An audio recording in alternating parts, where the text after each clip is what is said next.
Hello, hello. Can you hear me? Hello. Hey, Yeah. how's it going?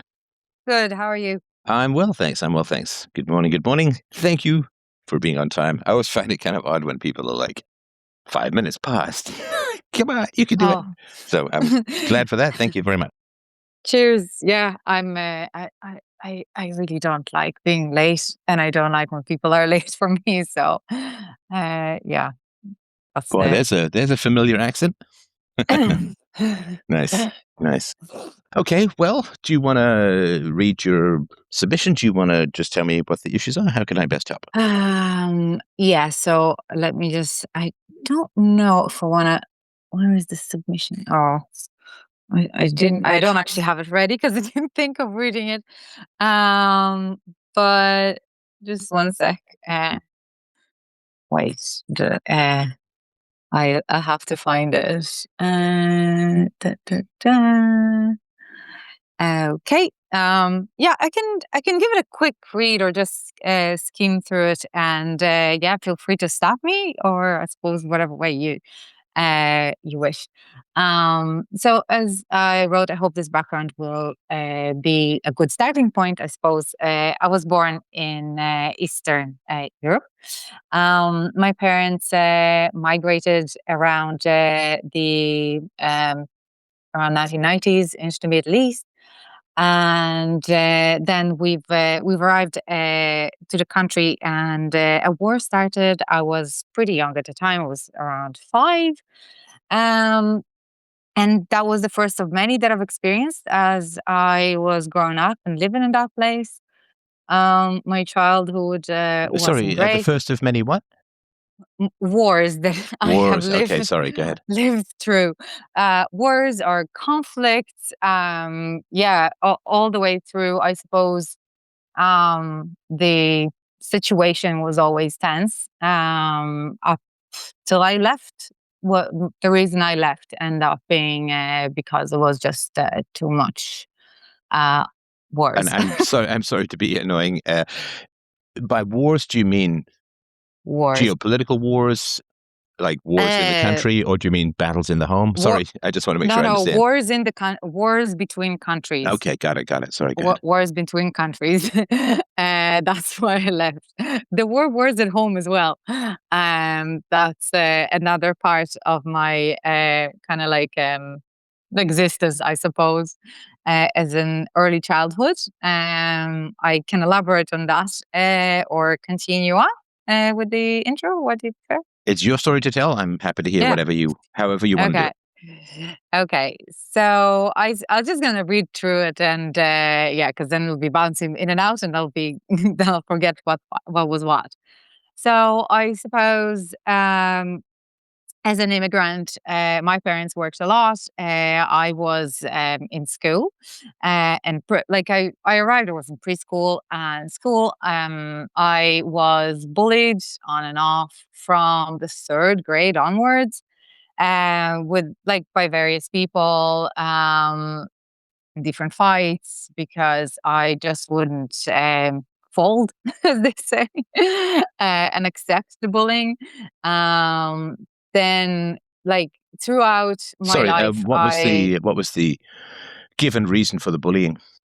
Like my race. your race? Okay. Where I came from, I was always mocked at, laughed at. A lot of migration came from my country into the place I lived in at that particular time. And that obviously caused destabilization of the um, things that were already in place in that country. And yeah, so I was like, yeah, it was like that. Like, be it for my accent or my looks or my name. Um, it was So, always like stuff sorry, like just that. to be clear. So, I assume Eastern European.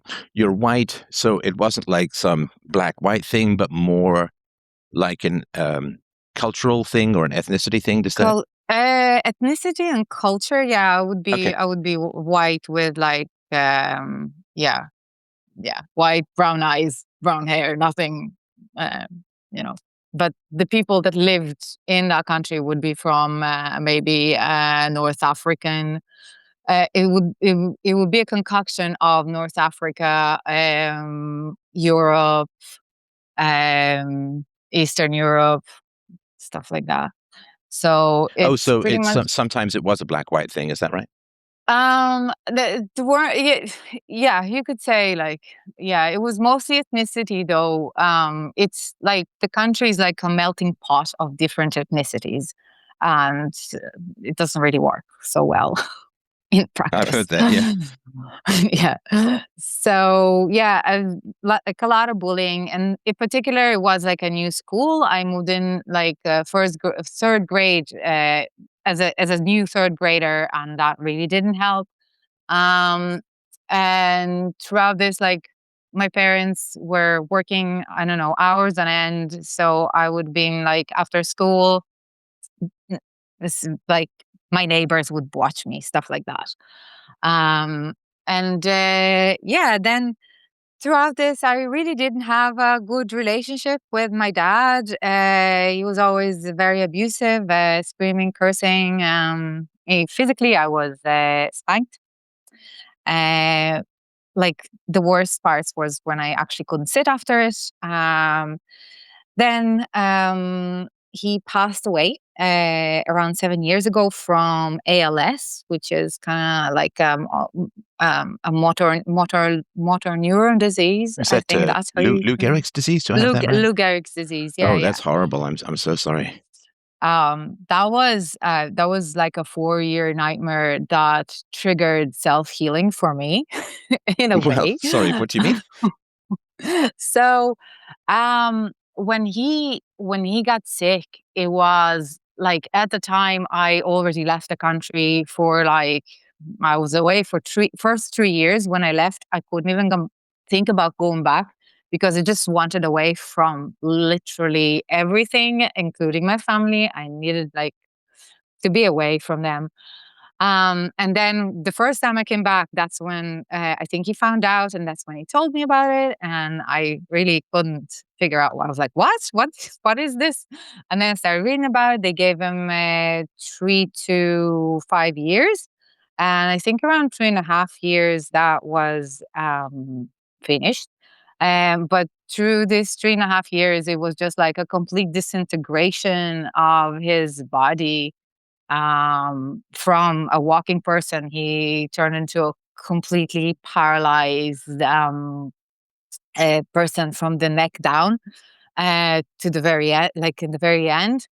And it was extremely hard to watch because I was obviously living far away, and I throughout this, I tried to find silly enough. I thought maybe I'll find a cure, or there is a cure, and we don't know it yet. And I just went on this journey of trying to find different solutions. And one of them was to get a license of medicinal cannabis, so he won't get the twitches that they get when they are sick. There's these kind of twitches of the muscles, and he couldn't sleep. He was like screaming and going crazy. And yeah, so that was we kind of got that, me and my mom and my brother. And then as part of it, I came across this person who was doing this healing visualization methodology, and apparently supposed to heal everything, but reality is not entirely like that, and it didn't really heal him. But at the time, that person that came up with the methodology was still alive. He was like 87 or something like that. So I managed to contact him, and I told my story, and he redirected me to a woman that's doing this therapy in the country that I lived in, that I used to live in, where my dad was. And I brought him once to her, but that didn't help. But I ended up starting working with her, and that started my healing journey that lasted at the time my therapy, and I took around 4 years. It Sorry, helped me. you're moving from sort of therapy for a disease to therapy for emotional distress. Is that what you mean? Yeah. Okay, sorry. Go So ahead. I thought that this would at least not heal him, but provide him some comfort, because it's like visualization and stuff like that.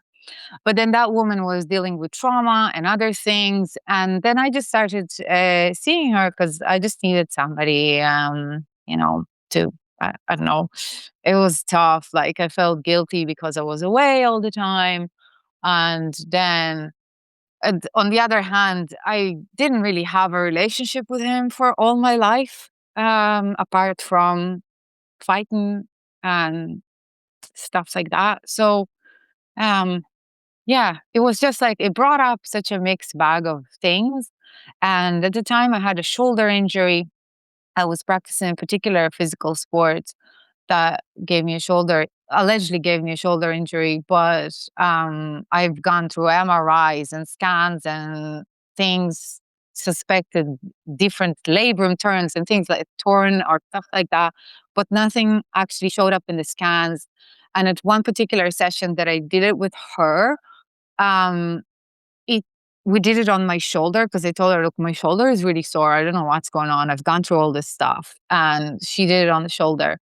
And it brought up this one instance when I was a kid that he spanked me really, really hard. And like it just brought up the shame and everything there was to do around that. And I was doing this visual that helped me to kind of like break through it and break it down. And after that session, my shoulder wasn't sore Wow. ever again. uh, yeah, it was like crazy. And then I just moved on and just did a lot of different sessions with her, and things were coming in and out of uh, things that were coming from the past, from like the immigration, from the wars. There's so many different things that used to come up. So as things were coming up, I was just integrating them and dealing with them. And when he passed away, I uh, was working with her as well, and it helped me through the grief and all these mixed emotions that I'm kind of still having to this day. My mom, uh, I wrote that she was a co-pilot there, but she wasn't as violent. She tried to calm him down. Mostly, she tried to calm him down a lot. Um, I did have I did have conversations with her, following advice from some of the shows that I heard from you. I do listen to your shows, not all the time. I'm not very consistent with this sort of stuff. I'm trying when I can, and as part of the Peaceful Parenting book, I'm somewhere in the middle of that. And I was reading that you need to kind of like speak with the parents when you to confront them with what they've done. She did spank me a couple of times, and I wanted to bring it up in person with her, but we don't live in the same country, so I brought it up on the phone. There is one thing I should specify about my mom is that she's like hysteric, and she's so afraid of her own shadow, so that I just like I didn't have a relationship with her either when I was growing up. We didn't really talk in our family. It wasn't a thing in general. And when if I told her anything or something happened to me, if I failed, she would start like crying and like drama and like things that I really struggle, like overreaction to the point that I just couldn't tell her anything. And till this day, I really can't tell her a lot of things because she would just like be so dramatic. But I cracked that nut and I start talking to her and explaining to her and telling her all these things, and she's obviously started crying, but she was very apologetic and she apologized for all the things that happened in the past. And we were peeling a few more layers of that recently enough, actually, again, inspired by one of your conversations to talk with somebody, to talk with your parents. I went there again, but this time we're talking about my dad. And yeah, it was hard. And again, she was apologizing for what he did. I asked her why she didn't leave him, because I thought like but she was saying that she was really afraid to leave him because like she wouldn't know how she would raise um, me and my brother herself, because she was working off minimum wage and uh, all that sort of stuff. So there were a couple of times that she really thought seriously to leave him because he was just crazy. Um, he was just non-conversable at all. So that was dad and mom. And as part of my therapy, which should I say, um, slightly shortly after he passed away, me and my partner at the time, husband these days, started talking about kids. Before that, I didn't want to have kids. I was of the opinion that I shouldn't have kids. There's already too many out there in the world, and if I'll ever want one, I'll adopt one or something like that. But I don't know. When he passed away, something changed, and eventually, as the therapy went on, I really felt like I was ready to have kids. So we had a daughter, and then what was it? We had a daughter. We have two now, anyways. Just for full reference, we have two girls. Congratulations. Thanks. And when in the preparation for birth and everything, I was trying to understand what kind of parent I want to be, how we want to raise our child, and what kind of ride that we want to do, like it into the Montessori way that we're raising humans, and like give her that respect from like really young age, and all the things that the Montessori approach brings with it. And obviously, there was other parenting books that I was reading about, like how to introduce the child into the house, and like that you respect them and treat them like they're adults, like in the sense of not just talk about their heads and things like that. Respect the kid. And things were going really well up until I think around 3.5, something like that. It was quite funny because every time on the playground when she was younger or something didn't work out, she'd cry or like she wouldn't want to go. So I'd be sitting with her and waiting. Like I have friends always used to tell me like, "Oh God, you have so much patience. How do you have so much patience?" And I'm like, I don't know, she's a child, like right, like we that's what you do. Um, and then around 3.5, something changed. I don't know what exactly that is, but I started noticing myself like raising my voice slowly once, twice, or barking at her, and like, and then things just like it's just started like from one thing to another. It's just becoming like a habit. Like I would say something to her, and I'd expect her to do it like right away, and it's just uh, it just kind of it's this like I was just who's this person, like what is it, what's the stuff that are coming out of my mouth, like honestly I don't know. And it just progressively become worse and worse, and there's this few tension points that always happen between like when I transitioned from my work with my husband, transition with my husband between work. So like from work, I drop straight into baby care, and like she's coming in with like loads of things, and my head is still like haven't landed. So I would be snapping at her and like stuff like that. Um, so then I started looking online. I was reading books about parenting, about like being calm, about things. I also did some parent coaching. That looking back at it now, I don't know, it probably didn't peel enough layers of the onion, or wasn't really um, conducive. And um, yeah, so now I'm at a point that like I've done the parental after the second child was born. I was worried that like these like how this is going to go. So that's when I got the parent coach, and at that time things were kind of like better, and like because I was on maternity leave, so I was at home and stuff like that. But they were better, but they were fluctuating like with hormones and different things. It's like really hard to pinpoint, but I wasn't happy with how things were going. And I tried different methodologies like journaling, meditation, all sorts of stuff.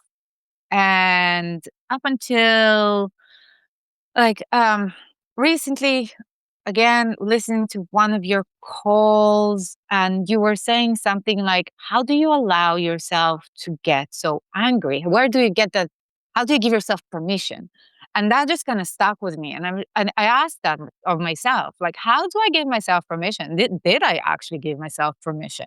Because I don't feel like I should be talking like that with my child. Like, I'm raising a human being. Like, what's wrong with me? And then this stuff come out of my mouth time and time again.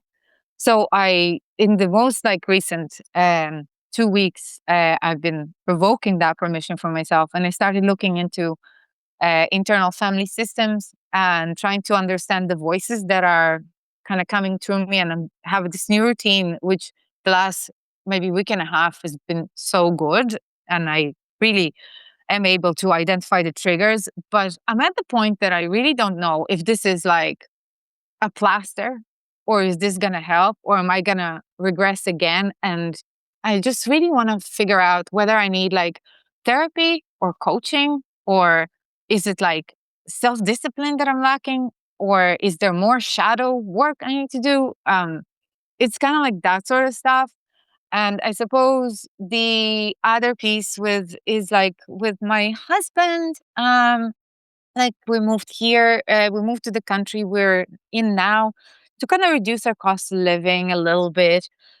He's been trying to do trading for the past 5 years, but it hasn't been successful. So we've been kind of eating out our savings, and also I'm working. So that kind of facilitates that. I don't know if that has any contribution to any of this. So that's pretty much it. That's it. Well, I appreciate that. That's a very compressed story. And of course, I'm incredibly sorry about the wars and all that you were exposed to as a child. That's my mother was exposed to wars as a child, and it's really destabilizing. And I wanted to congratulate you on how well you're doing with all of that and with your father's death. And I just, this is a bit of a side quest, but I just wanted to mention that it really bothers me that when people get ill, I mean, of course, everyone's desperate for a cure or a way to ease symptoms or extend their lives. I mean, there's a big desperation for this Mm. kind of stuff, which is perfectly natural and perfectly healthy. But what really bothers me, nothing to do with you, of course, but what really bothers me is that when you get sick and you get desperate, there's a whole underground economy of people selling false hope that will prey on your every shred of human need. It is just Mm, appalling to mm. see that happen, and it's terrible. It's terrible, and I don't know how people live with themselves selling this sort of false hope, and it does seem to be mostly false hope. Mm. So yeah, everyone who gets sick and is like, "Oh, you have this. You need to take apricot seeds, and you just do this and just do Yeah, that, yeah. and it's A as full simple as cure. this." And I did this, and guided meditations will make you better, and it's like, uh, I mean, and Yeah, there's they nothing don't. wrong, I guess, with guided meditations as a whole, but I don't think they're going to cure a lot of major diseases. But anyway, I just sort of Mm. wanted to mention that underground economy of preying on Yeah, desperate hope for money is really one of yeah. the most wretched things in human existence. So I'm not talking about anyone you were talking to, maybe they were helpful and so on, but I've just talked to a lot of people over the years. Oh, family member got sick and we went on this group, and there's this whole world of people who can offer you cures or alleviating symptoms, and none of it's tested and none of it's replicatable. And anyway, I just wanted to, it's Eh, a minor rant of mine that I just really, really dislike that. It seems parasitical or predatory. It is because people are very desperate trying Yeah. to look for any sort of cure. And yeah, like it's not that it said that it's going to cure everything or whatever, but like it's just the things that the way it reads is that it can pretty much cure anything if you believe in it. But getting familiar with ALS made me realize that no amount of meditations or any other cure for that matter is going to make it disappear. Yeah, it's an end. It's Yeah. a Yeah. it's a tragic, bad end. Yeah. All right. So sorry. I know there's a bit of a side quest. I just wanted to get that off my that's chest. fine. Because remember, this call is all about me. I'm just kidding. So, okay. So tell me a little bit about you. You've two daughters, and what happens to them during the day? Your husband's, God help him. God cannot help him if he's day trading. God cannot help him because that's just a catastrophe as a whole. But what Yeah. I happens to think he your kids actually during the rang day? you before, by the way. I'm He sorry? called you. He called you before a while ago, just saying that.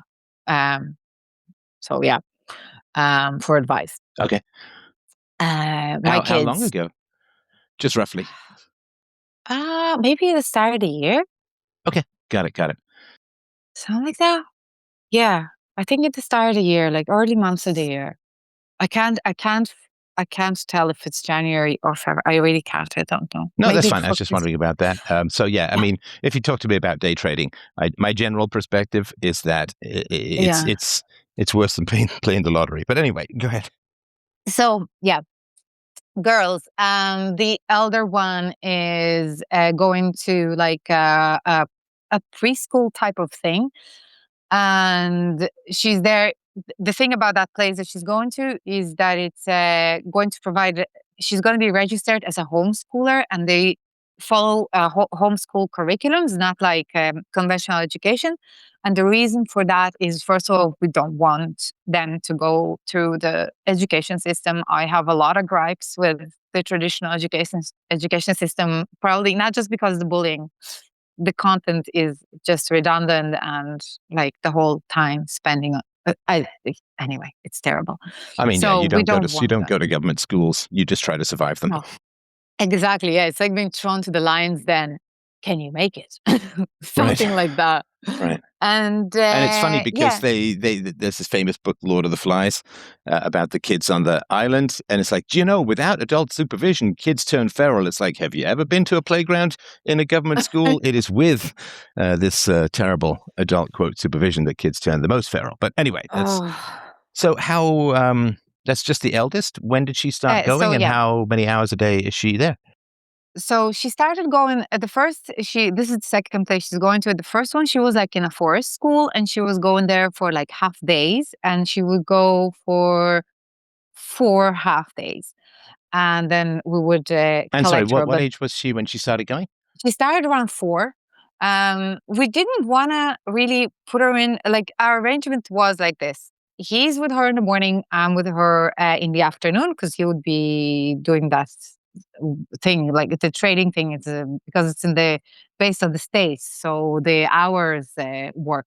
And I work in the morning hours. So it was kind of like a job sharing thing, but she would be with him in the morning, me in the afternoon.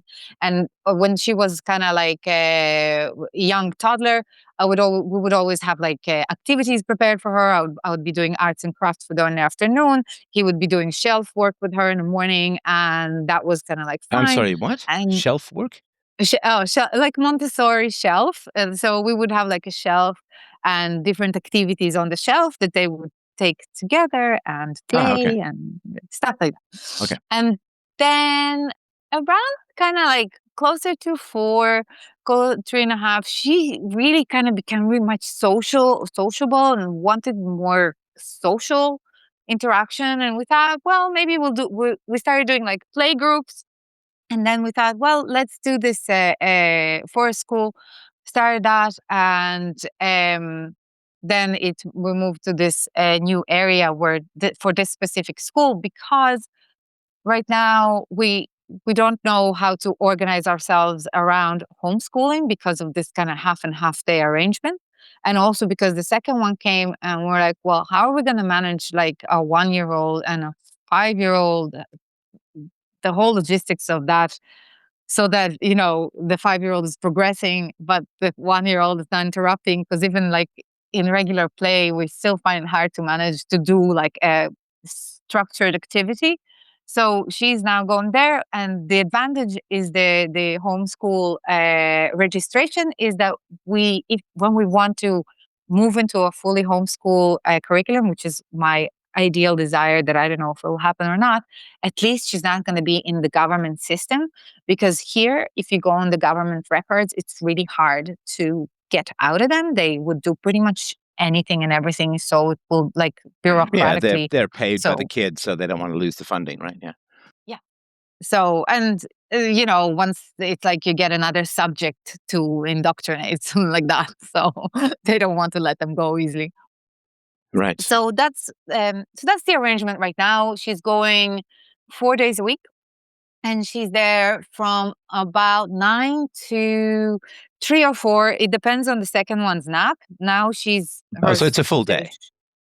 It's a full day now, but now, well, it was till now, but now the second one, she's cut into one nap. And because she's on one nap, she'd wake up around 2. And I'm going to gear up to start collecting her around 2, 3 p.m. So early. I want to bring her as early as possible home. Although she is telling me, like, to come after a particular time so she won't be interrupted in the middle of an activity, because she doesn't like to be interrupted. So I need to kind of try to get her towards 2:30 now. So And that's I'm so sorry. I just want to make sure I understand. So you take care of your youngest in the morning and your husband does it in the afternoon? No, the other way around. Oh, sorry. So your husband does it in the morning, you do it in the afternoon. Yeah. And I'm sort of trying to understand, and none of this is a criticism, I'm just trying to map the system. I'm trying to understand why you can't have the, is she 5 now? Yeah. Yeah, why can't you have the 5-year-old home? Oh, at home. So we're just not, because we can't figure out, like, the responsibility around educating her, and that she will get the best out of, like, learn letters and numbers and stuff like that, because the 1-year-old is, doing distracting a lot. She wants to play and stuff. And my husband, like, is afraid that he's afraid from the responsibility. We had these conversations, and he said Sorry, he's I'm afraid sorry that to he will interrupt. mess it I'm up. not sure what you mean by. I mean, we raise kids. We've been doing it for millions of years. I'm not sure what you mean by afraid of the responsibility. You mean to teach her how to read, or some? That he won't be able to do it correctly. Yeah, that he won't teach her correctly how to read, or that he's not going to do it. Learned the entire stock market. You say he can't figure out ABCs? I'm sorry if I'm missing something, but I don't quite follow this one. No, you're 100% right. It's hard to explain. I don't know why. But the thing is, like, I think he feels that the entire responsibility of that will be on him, because when I come in the afternoon, normally the child in the afternoon has not a lot of interest to do much of anything, because her freshness and readiness is kind of like in the morning to do stuff. And then that means that the entire education part is going to be, like, on him. So I'm sorry, he will he's have not teaching to. your particle physics. The entire education, it's some Bob books, some abaca, and maybe a couple of numbers with grapes. I mean, help me understand. Like, she's 4 and 5 years old. Yeah. What is he trying to teach her? Like ancient Aramaic? I'm sorry if I'm missing something, but I don't quite follow this one. No, that's kind of how it is right now. Yeah. It's And the other aspect of it is the kind of like the social aspect. But the thing is, lately, she says on the occasion that she doesn't want to go to school, and then we say, okay, well, fine, stay at home then. And then she just rests and stuff like that. But yeah, it's like, I feel like we haven't really spoken about this recently, but it's just like feels like it's not entirely sitting perfectly with both of us. The long term of her going to school, ideally, would like to homeschool them, but I mean, I don't know. I don't know why we're not doing Okay, but that. you're two. Sorry to interrupt. I mean, you're two very intelligent people, right? I suppose, yeah. I mean, Yeah. you listen to this show, like, Yeah. people can like it or not, but mentally I put everyone who listens to the show in the top 1% of intelligence, because it's a complicated show. It's a challenging show. So, he's doing day trading. You don't have to tell me what you do for a living, but I assume it's not sweeping floors and mopping No. stairs. And so you're both very intelligent people. I'm trying to figure out what the barrier is to, let's say that you want to teach her how to read, right? Okay, well, you would just watch a couple of videos, read a book or two, Mm. and there's curricula out there that you can pick and choose from. And Yeah. I mean, kids want to learn how to read. I mean, they're a Yeah. little bit resistant. I mean, and all of that. But I mean, Mm. you just teach them in the same way that, I mean, if you can't teach your kids how to read, how are you going to teach them morals and social skills and Yeah. complicated stuff like navigating sometimes hostile social groups or conflict with, Yeah. especially female conflict, which tends to be very much behind the scenes and is not direct and open. So I don't know how you're going to teach her the complicated things in life if you all have fallen flat before the ABCs.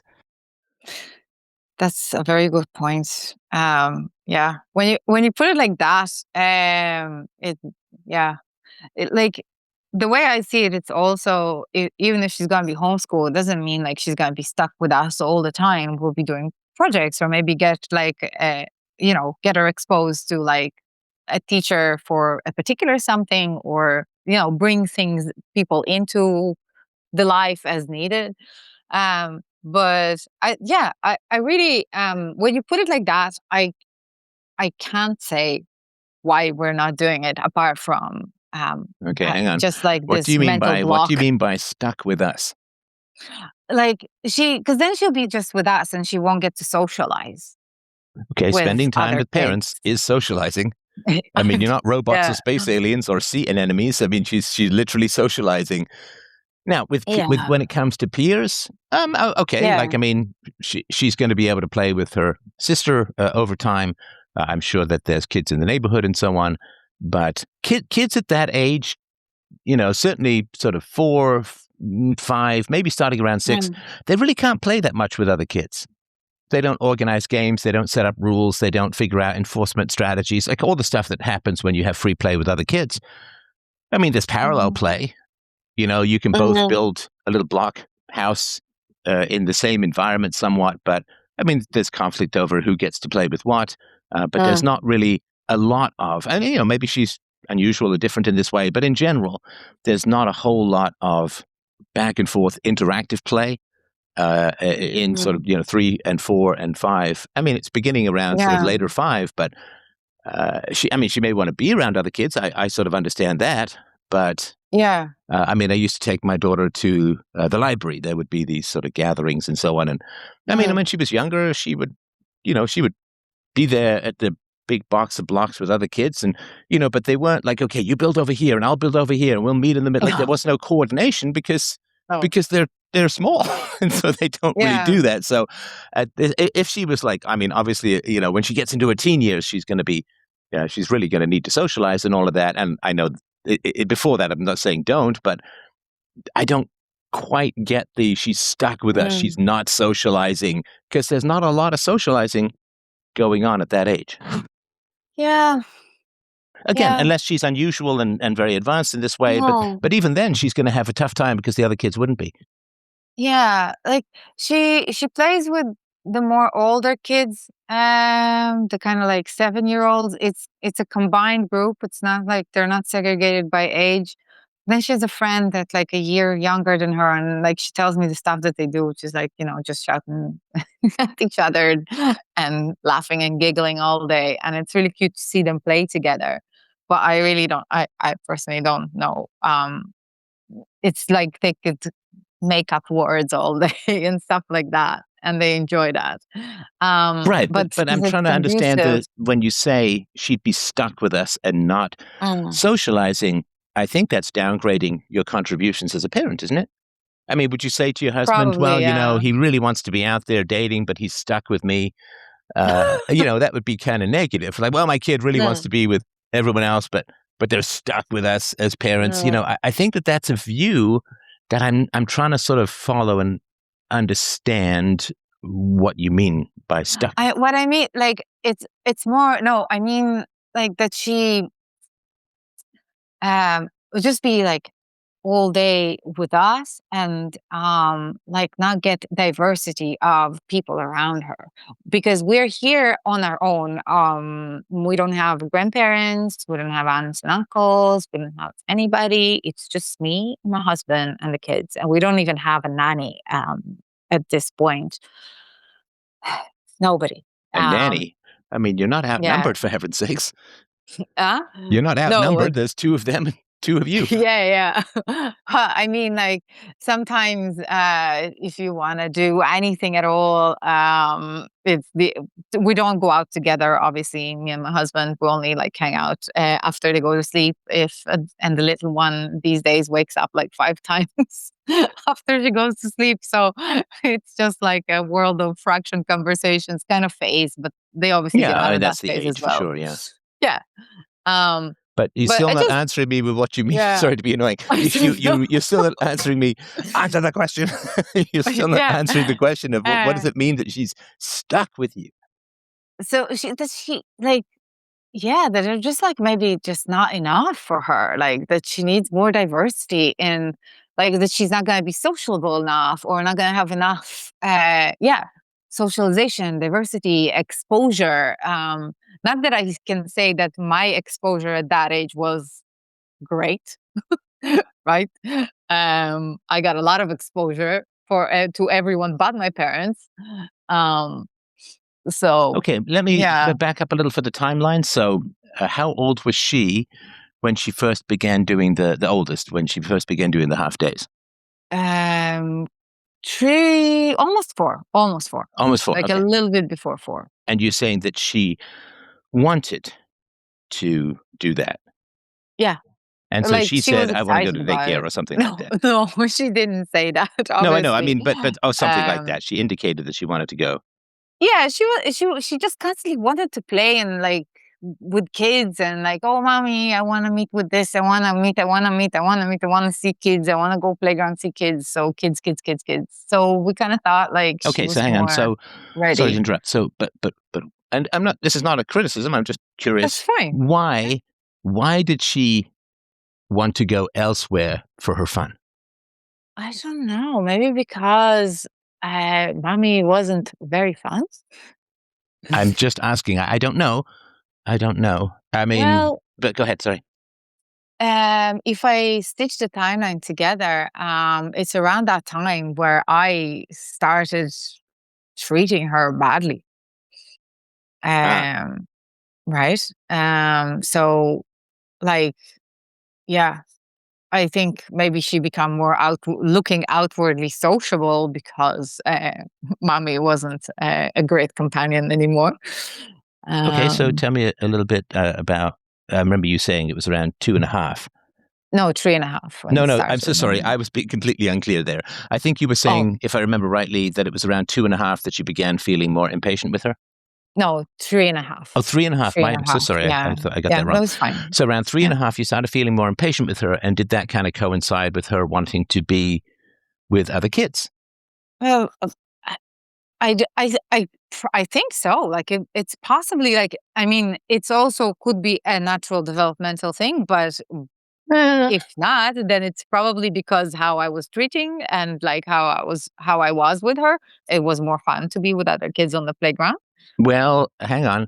So that's one possibility, of course, right? And I'm very Could tentative with be. this stuff because I'm Yeah. just learning the story.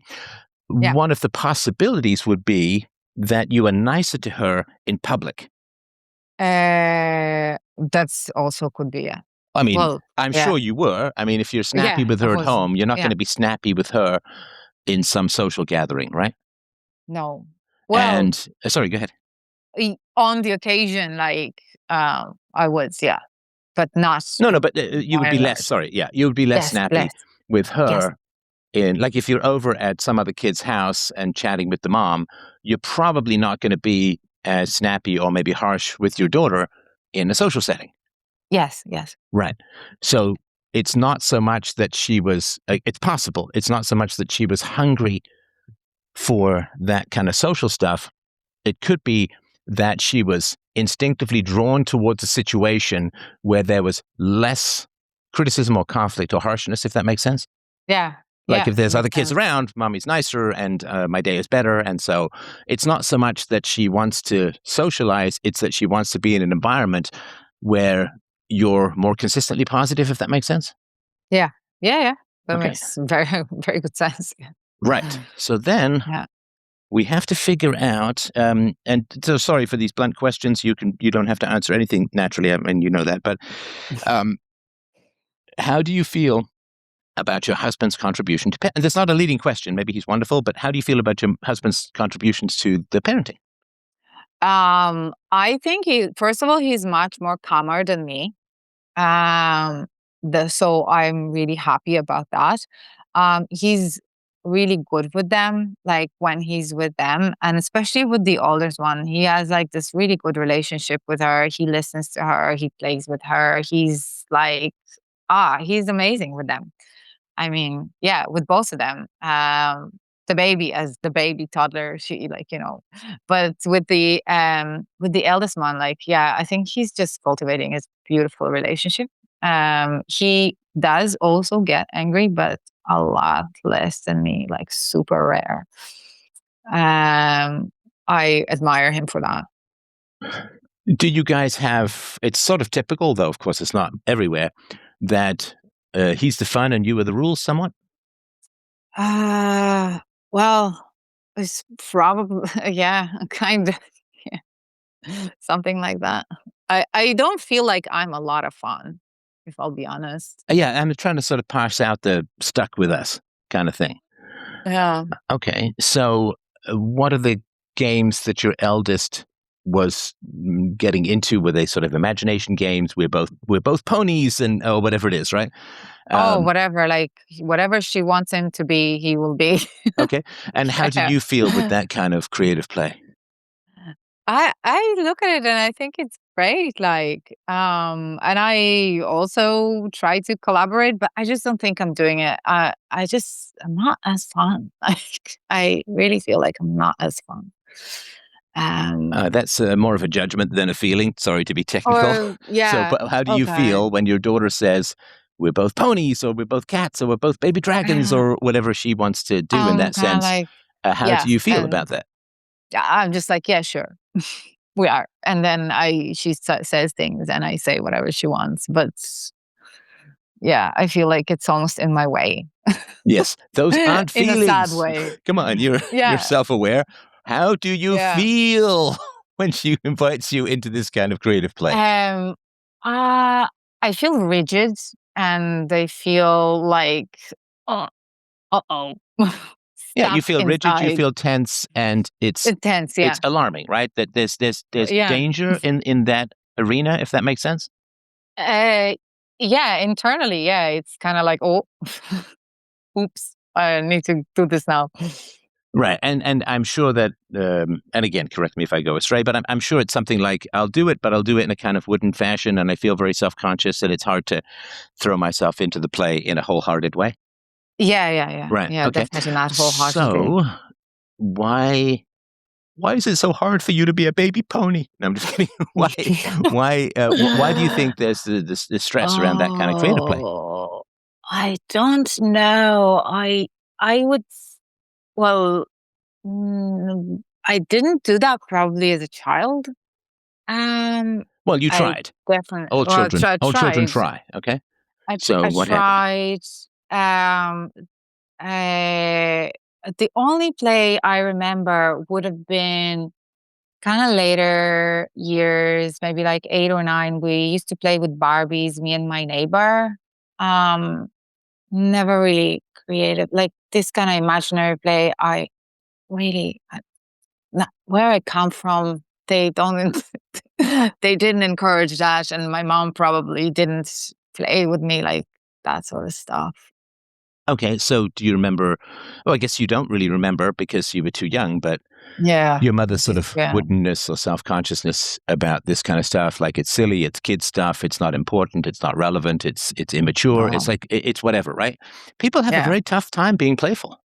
Yeah, and it's like it's something that um like I noticed now more than before, because like before we would play with teddies or things and it would have been easier for me, but like pretending I'm something, I'm just kind of like, oh my God, this is like what?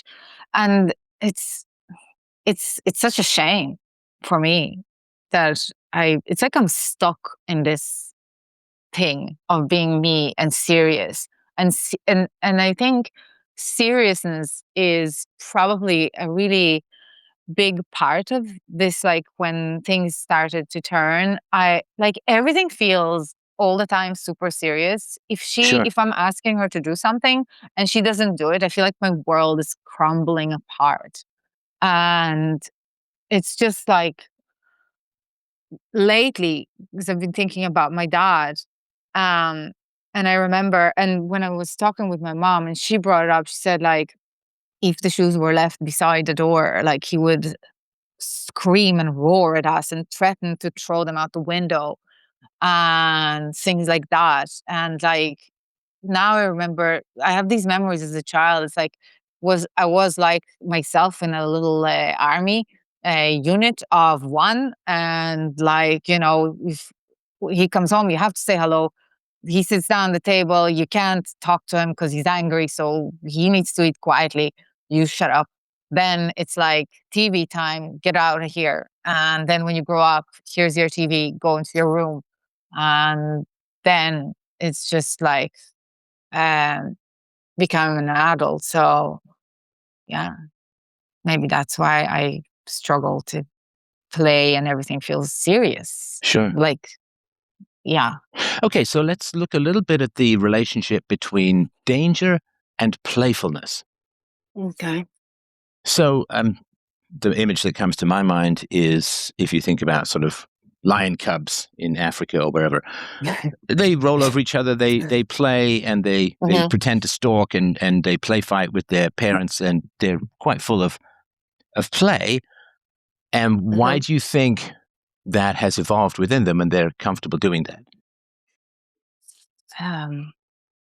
It's probably preparing them for the real life. Well, sure, but I mean, why do you think they tend play. to do that kind of play? Of course, it's training for them, but I would argue that the reason they're able to do that, and because when you play, your guard is down.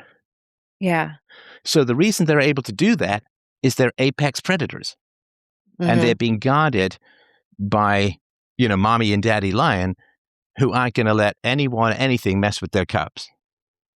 So play is a function of security and power.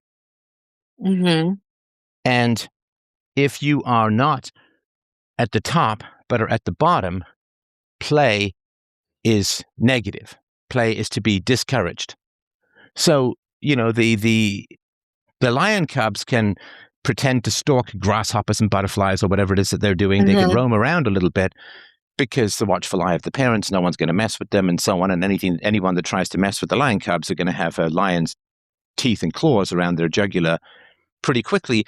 I'm not obviously much of an expert on how prey species are raised, but I think in general, play among the prey species is discouraged to some degree, because if they're moving around and wandering around and so on, then they're more likely to be preyed upon.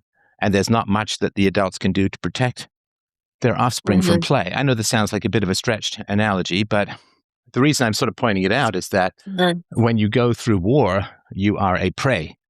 You are a prey creature in the hierarchy, so to speak.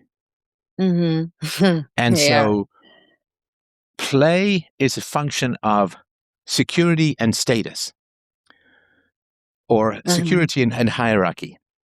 And, there's, the rich kids with their polo, and golfing, and like they're doing a lot of play because they have a lot of security. Yourself, and obviously to a smaller degree, myself, we didn't have the opportunity to have that kind of play very often because the world was dangerous. And danger and play don't go hand in hand. Play is dangerous in a state of danger, right? I mean, if you think of the lion cub is chasing a butterfly and it goes into the tall grasses and the parents are around, it's fine. Nothing's going to, right? But if the baby zebra or whatever is chasing a butterfly and goes into the tall grasses, right? Yeah, the lion is there. Well, it's dangerous, right? Yes.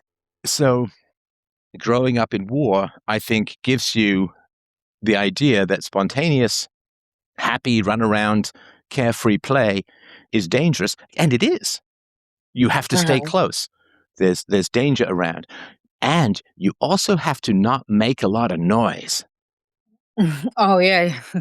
I mean, when I was a kid, it was like children are to be seen and not heard.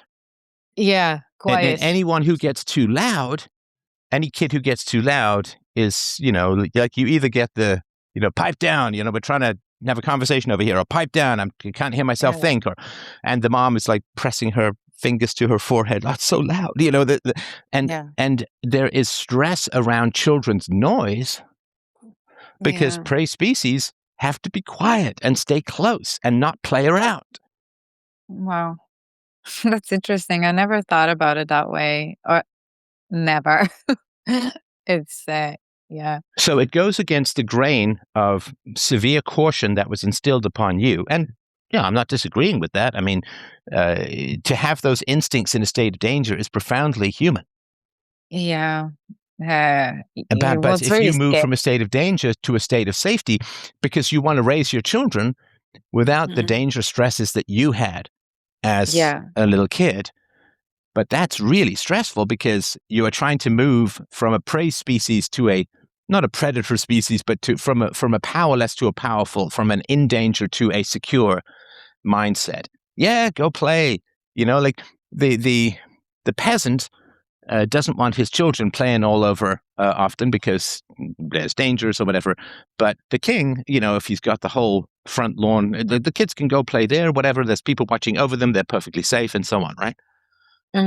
Whereas, if your kids go playing around, they might end up on Epstein Island or something like that. Sort of the Lost Boys stuff. God.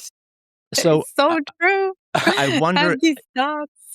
Yeah, and so I wonder, and women generally are more sensitive towards these kinds of dangers, and I love you all for it because it's why we're all here. So this is not a criticism, but I think that it's asking you to go from prey to security, from danger to safety. And I think that's why it feels awkward, because we're not really designed to go from zebra to lion, so to speak. Yeah, and if you grow up as a zebra, like, you can't play, it's too dangerous. You don't wander off, right? What does the old kid say? Don't wander off, right? I can't lose you. Stay close, and so on. If you grow up with that and then you're trying to raise your kids like a lion, it's kind of stressful. Yeah. And would they actually, what you brought up, that Epstein, I don't want to talk about that as such, but the predatorial nature of like social media and things, and I just like, it always breaks my head why people put their kids on social media, and I'm just like trying to protect.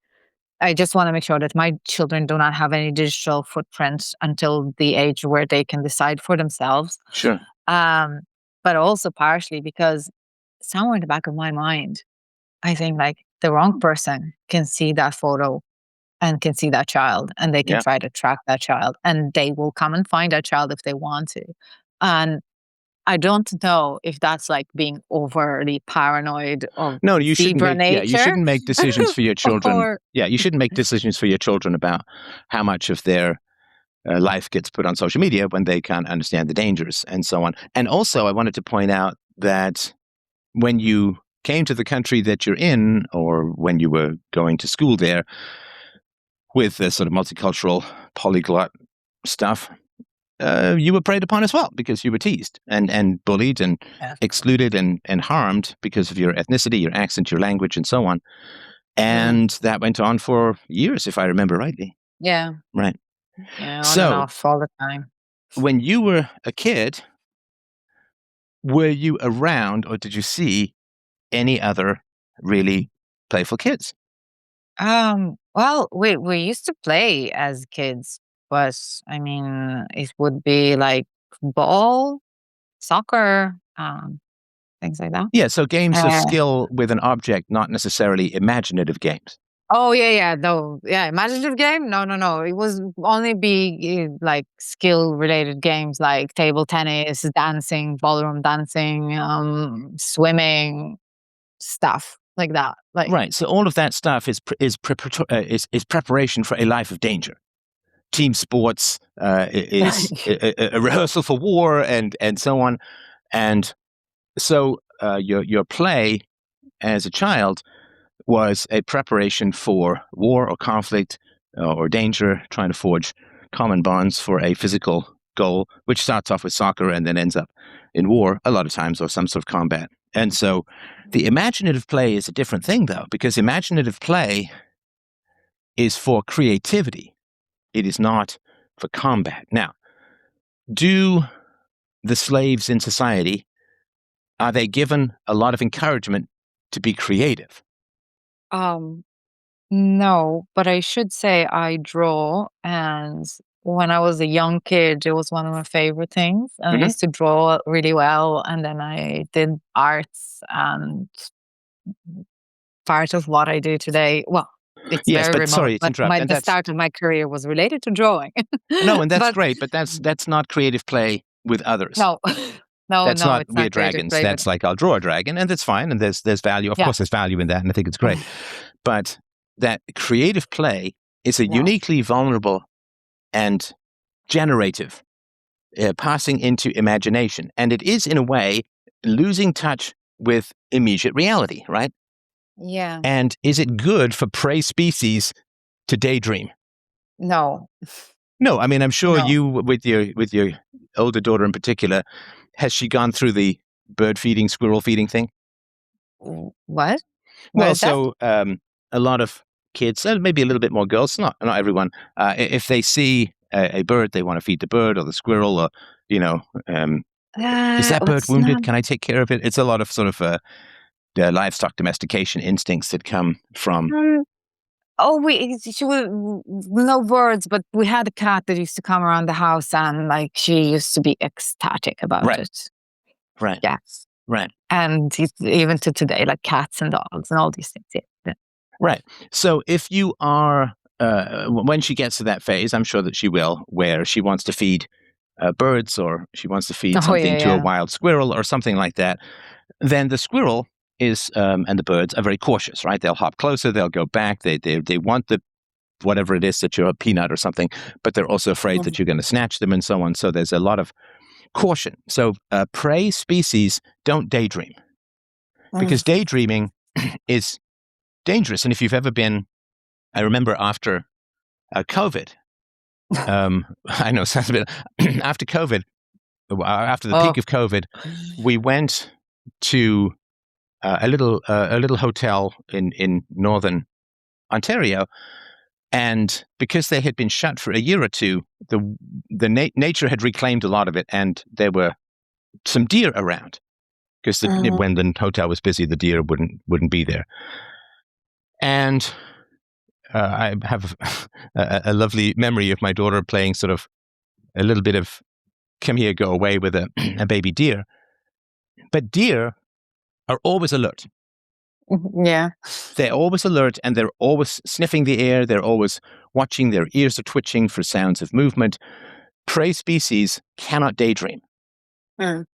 I mean, if you're a lion, what do they do? I mean, I used to make this silly joke when I was younger, like, why are they called lions? Because that's what they do. They're just lying around, lying around. It's, Yeah. they doze like half the day, right? You go see, Yeah. hey, I'm going to go see a lion safari. You think you're going to see these cool animals majestically. It's like, no, they're just as a pile of fur lying under a tree with its, ass in the air, right?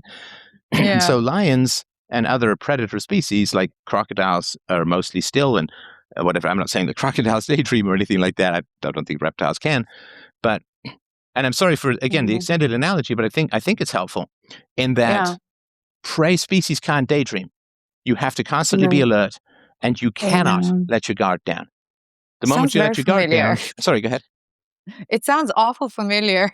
Yeah, yeah. And I don't know if you probably haven't. I remember seeing a video about a camera crew that went into North Korea, and they were interviewing parents, and they then interviewed children, and the parents hovered around and were terrified that their children might say something that would have them all killed or thrown into a gulag. Yeah. And so free play, imagination, detaching from reality is apex. Or I want to say predator because it sounds like your children are going to become like, I don't know, cannibals or something. But it is high in the hierarchy behavior. Right? The king can daydream. His valet can't. Especially if it's a capricious king who is going to have you executed for failing to pay attention. So, I mean, in a sort of other way, I don't know if you've ever had this. I had a boss once who would tell me the same stories over and over. And no, I mean, every now and then I'd say, "Yeah, you told me," and he'd be like, "Yeah, yeah," and he would just keep going. Now that's the mark of a high status individual. Okay. That he can afford to tell the same jokes because everyone's going to laugh and everyone's going to nod, and very few people are going to be like, "Bro, is there something wrong with your brain? You told me this like last week. Like, do you not know that you've told stories before?" Because he's the boss, right? So people are less likely to do that. I don't care. Right. They don't care. Whereas if you try telling your boss the same thing again, he'll be like, "No, you told me already. Move on." Right. So, so when your daughter is inviting you into detached from reality, purely creative, free play, she's asking you to be at the top of the hierarchy. And you're like, "Oh, no, that's not a good idea." Oh, no. You don't detach from reality when you're a prey species. That gets you killed. Yeah. Well, it's, look, the lion can doze because no one's hunting him. Sorry, I'll shut up. Go ahead. To the point that I couldn't walk wearing earphones on the street when where I grew up, from the fear that somebody kind of stab you at the back. Real, right? Like, could happen to people. So you cannot detach. You have to be alert, right, all the time. Right. So your daughter is saying, we don't have to be alert. We can do free creative play and detach from reality. In other words, we're safe and high status and apex. And you're like, I don't think so. I mean, I'll go through the motions, but it's a really bad idea. Yeah.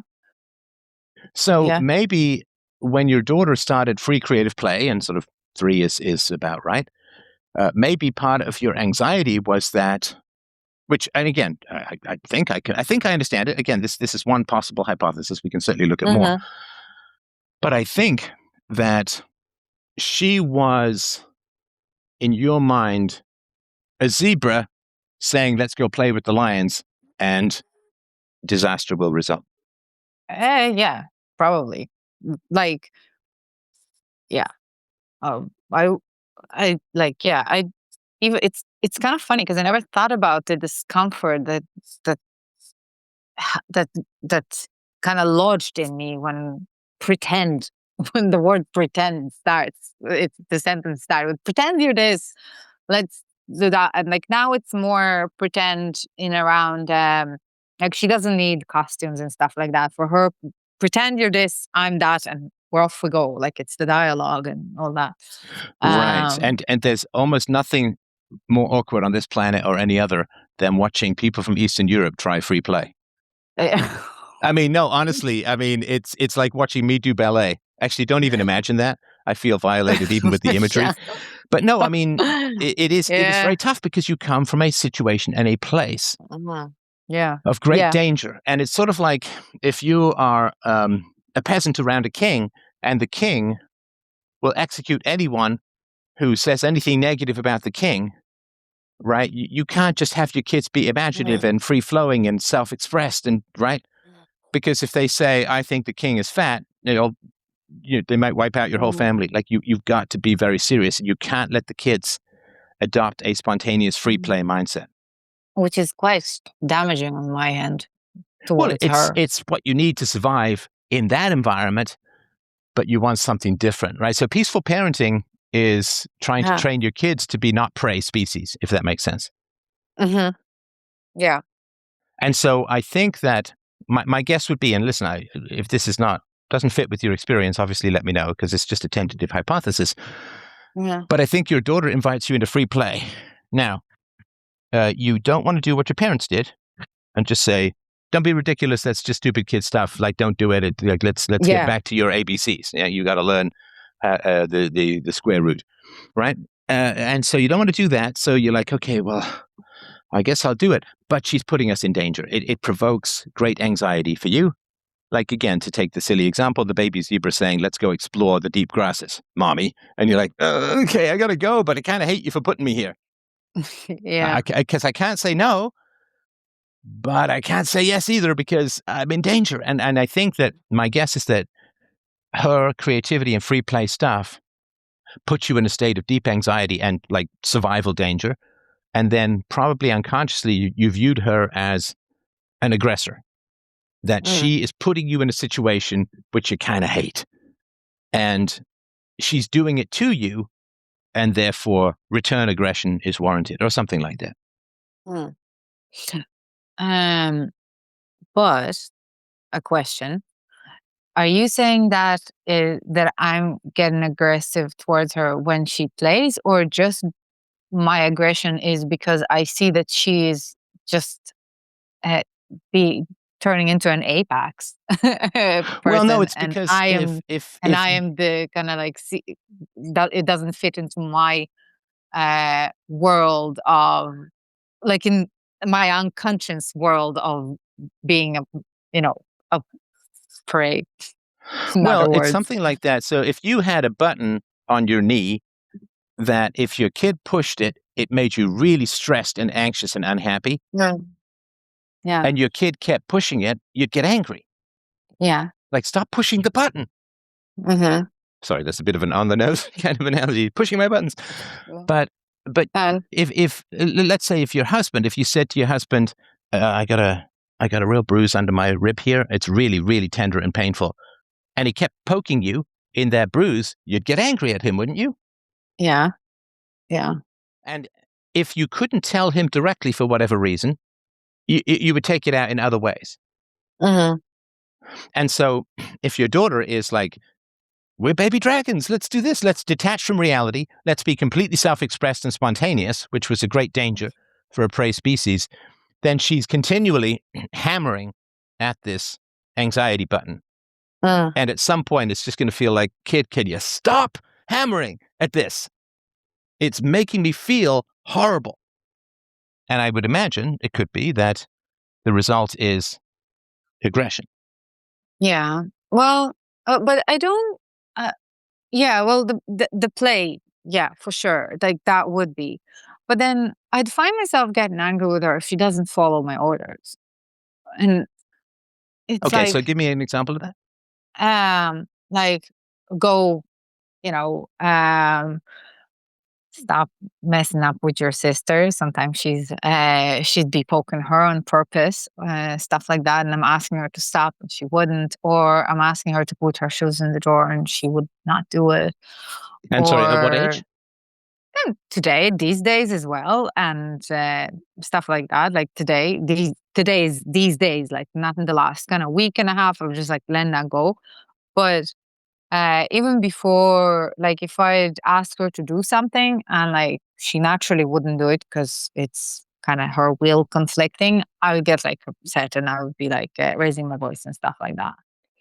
And to me, it Okay, so feels sorry, one like example would be she's supposed to put her shoes in the drawer, in the drawer. right? Okay. And she doesn't do that. Okay. Hang on. So let's Yeah. just take a pause on that. And listen, if there's more you want to say, I don't want to like, hey, I've been talking for 20 minutes and you get 30 seconds, right?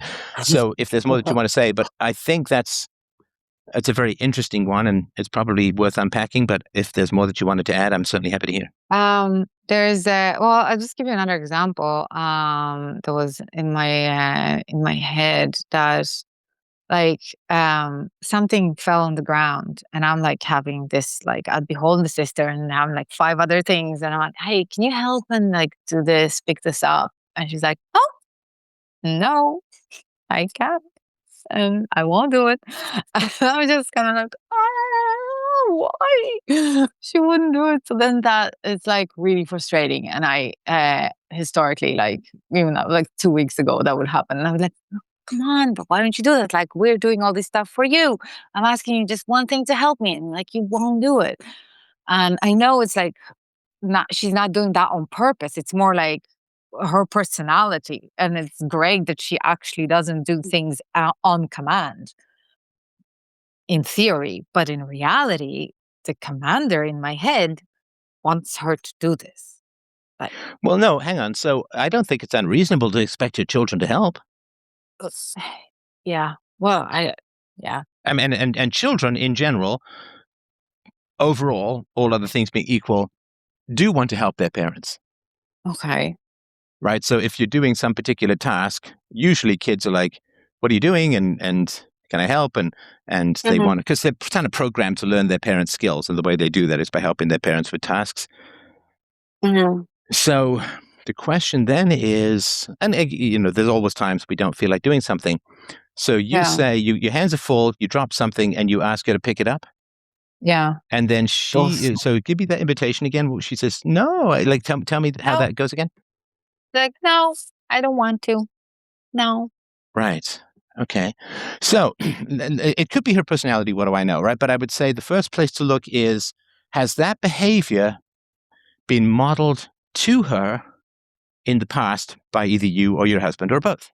Maybe yes, maybe no. Uh, I don't know. Could be, but I don't think so. I Okay. That don't. was a trick question. Yeah. Because you I already don't told me the know. answer. I'm sorry to be annoying. Yeah. But yeah, it's a trick question because you already told me the answer. So Oh, did your husband, with regards to teaching your eldest letters and numbers, has said what? he's afraid that he won't do it No, I correctly. don't want to. Right? What? Uh, oh, you mean like that's just like a no, regardless what the reason is? Well, she knows, your daughter knows, she's obviously very smart because she's got smart parents, so she's going to be smarter than your average bear. So she knows that you guys don't want to teach her, so you're putting her in school. Hmm. Well, when she's off school, she does stuff with him. He in the mornings, like for the months of December, she was at home all months because we just moved to this new place, and she the school didn't start yet, so she was doing a lot with him, like in You the mean house. like education stuff?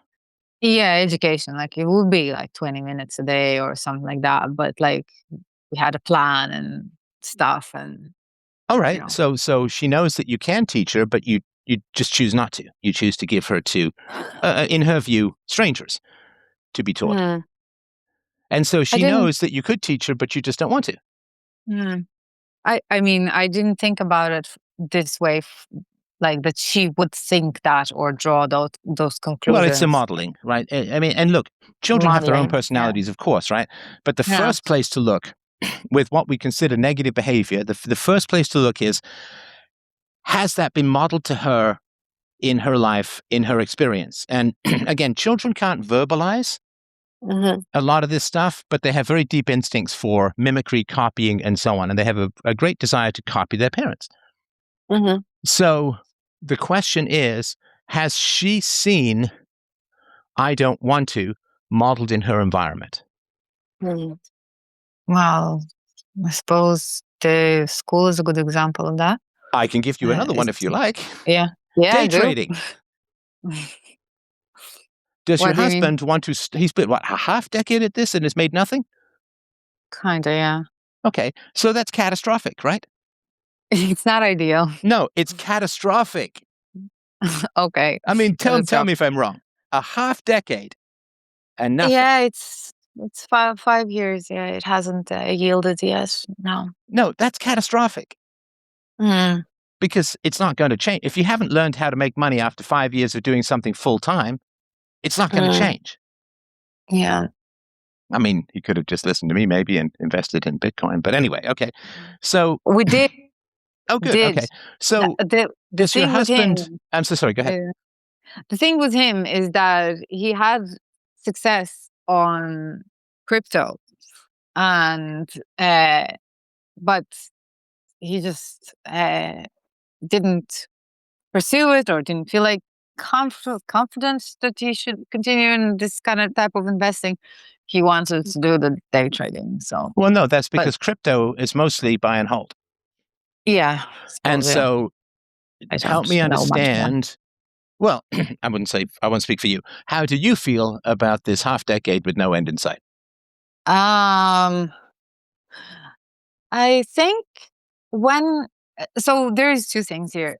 If like the initial thing is like this, if he would have kept doing what he was doing before that, which was an engineering job, and that would have been like 12-hour shifts, then we wouldn't have seen him as a family, and then it would be I don't know what sort of arrangement it would be, because like then I on that paycheck, we still wouldn't be able to live fully like that. I don't remember exactly where it was, but it wouldn't be just able for me to just be home, right? So then Okay, it hang would on. just be. Sorry, I don't really understand the finances here. Are you So saying that a professional engineer who's working 12-hour days, which is 60 hours a week, no, can't 12-hour afford to shift have a for wife and a 4 days. kid at home? No. It would be like 12-hour shift, 4 days a week, something like that. There was like days and nights kind of like arrangement. I don't remember the exact finances, but I would say like with rent and where we used to live, like we wouldn't have been able to have that fully, like just like be a stay at home Okay, sorry. I mom. mean, you're talking to the wrong guy about this, frankly, because I mean, I grew up dirt poor. So this idea that Okay. everyone's so precious is, well, I have to have a nice apartment in the right section of town, and I have to have a this, and I have to Okay. have a nice car, and I have to have like, I mean, sorry, like you're Okay. just talking to the wrong guy about this kind of stuff. So there's a Okay. little bit of this. I'm sorry to sound harsh. There's a little bit of this That's fine. preciousness. It's like, well, we couldn't Yeah. afford to have the kind of lifestyle that we want. It's like, bro, our ancestors lived on $1 a day. Yeah. Right. So you could have, like, it would have meant some compromises and some changes and so on, but you have to give up some stuff in order to be able to spend more time with your kids. And I don't believe, again, Yes. I could be completely talking out of my armpit here. I'm always willing to be corrected. I do not believe that a professional engineer working 48 hours a week can't, for at least half a decade, because he's been making no money for half a decade. And you're like, well, yes, but we couldn't live on his salary. It's like, you're still living on one salary. Yeah, well, and savings that are Sure, being. but that's what I mean. Like, you could have lived on his salary because you're living on one True. salary now. Maybe you make twice what he makes. I don't know, right? But Yeah. you say, well, we can't live on one salary. It's like, but you're doing that anyway. It's just that he's wasting time. Yeah, I don't know. I just think that at this point, things will have to change, because it's just we can't go on like that. No, sorry, and sorry. The reason that I brought this up is not to harangue everyone about their finances. Sorry, it's a bit of a trigger point for me. See, you're pushing my kneecap button, young lady. No, I'm kidding, right? But no, the reason I'm bringing it up is because your husband wants to keep day trading, right? Yeah. It's bad for the family because he could have just been home, right? Give me a rough sense of how much you're spending on daycare, and let's say that your youngest then has to go to daycare, or two whatever. I guess there would be school by then. But Right how much now, were you spending a month on daycare? right now, is around 600 Wow, euros. so it's heavily subsidized, right? If it's $600 for full-time daycare a month, right? That's crazy. Yeah. Okay. So him being unavailable to be a stay-at-home parent, that's an additional cost, right? Because if he was a stay-at-home parent, you wouldn't need daycare, and you wouldn't need to leave work to get him at whatever time, and your daughter, sorry, to get her at whatever time. So he's making the money of a stay-at-home parent, and you're trying to tell me we couldn't have afforded to have a stay-at-home parent, but he's making, in fact, he's costing at least $600 a month because he is working on the day trading, though not making any money. So there's less parenting time available for your children, which you have to outsource. Yeah. So I guarantee you, here I am making wild promises, right? But I guarantee you that your daughter understands all of this instinctively, that you want your husband to help with the finances, right? Yeah, I suppose at this stage, I just don't want to see all of our savings being eaten at this period of our lives because I'm just concerned, realistically speaking, the trajectory on the ability to make money, No, you no, you know. don't have to sell me on a guy working full time for 5 years with nothing to show for it. That's a catastrophe. Now, you want your husband to help with the finances, right? I suppose, yeah. Right? Of Yeah, course you it do. has to take the Or burden off. at least stop working at this thing that isn't making money, right? Yeah. So you ask for help, and what does your husband say? Well, right now we the last conversation we kind of had is that he started looking at alternatives. He doesn't know if he No, what? Sorry, this is current and future. What is the impression your daughter has had over you asking your husband for help? What has his response been over oh, the she last couple doesn't of see years? these well, she doesn't really see these No, no, I understand that. conversations. I'm just saying, what would her impression be? Like, let's say that she knew everything. She had, Yeah. she saw the conversations. Or what? So you ask your husband for help, and what is he saying? Well, I wouldn't ask him for help as such. It's more like I'm understanding what the way I'll explain this is like I'm understanding of him trying to take this venture because the original reason he's gone for this is that so he could make more money and I could stay at home. But the situation has played out in that I am working and he's not being able to be profitable. And we're kind of coming into this conclusion now is May or end of June. If nothing is going to come out of it, then something has to change. Um, Okay, so you got the yeah, opposite of what you wanted. You wanted your husband to provide, and you to be a stay-at-home mother, and now you kind of got the worst of both worlds in that you have to work, and he's not being a stay-at-home father because he's doing his day trading.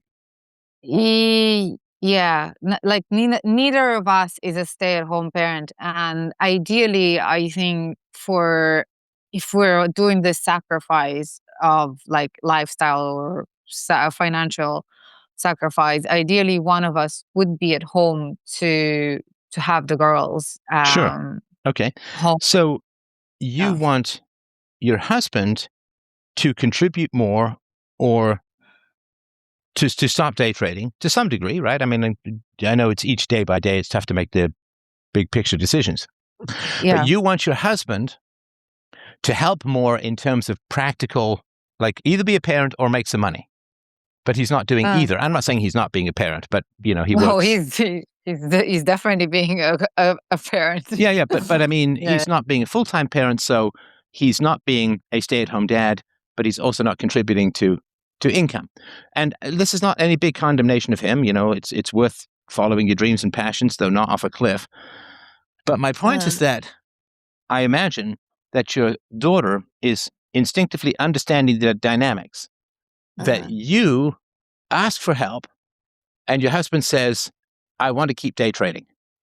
Or you uh, say, you haven't made any money. He's like, but I want to keep day trading. And again, I'm obviously simplifying yeah. the conversations, but I think you're saying to your husband, so something has to change. I want something to improve. Like, you're not making any money. And he's like, I want to keep doing what I'm doing. I'm just about to figure it out or break through or something like that. And if Yeah. that's way off, let me know.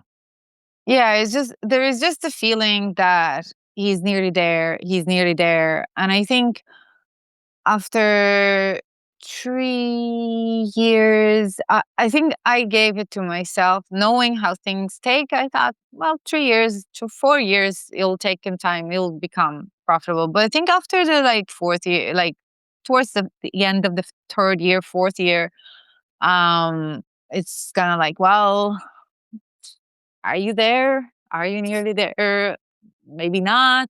And I don't want to discourage him because in a way, I see that he put so many hours into this and he's trying really hard.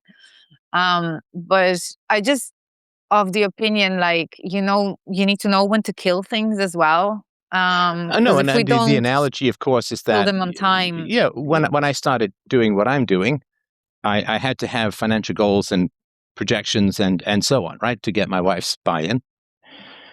And if I had been doing my show for years and hadn't made any money, I mean, I wouldn't be able to continue. I just feel so bad. I'd be like, okay, like we kind of put the family resources behind this passion of mine.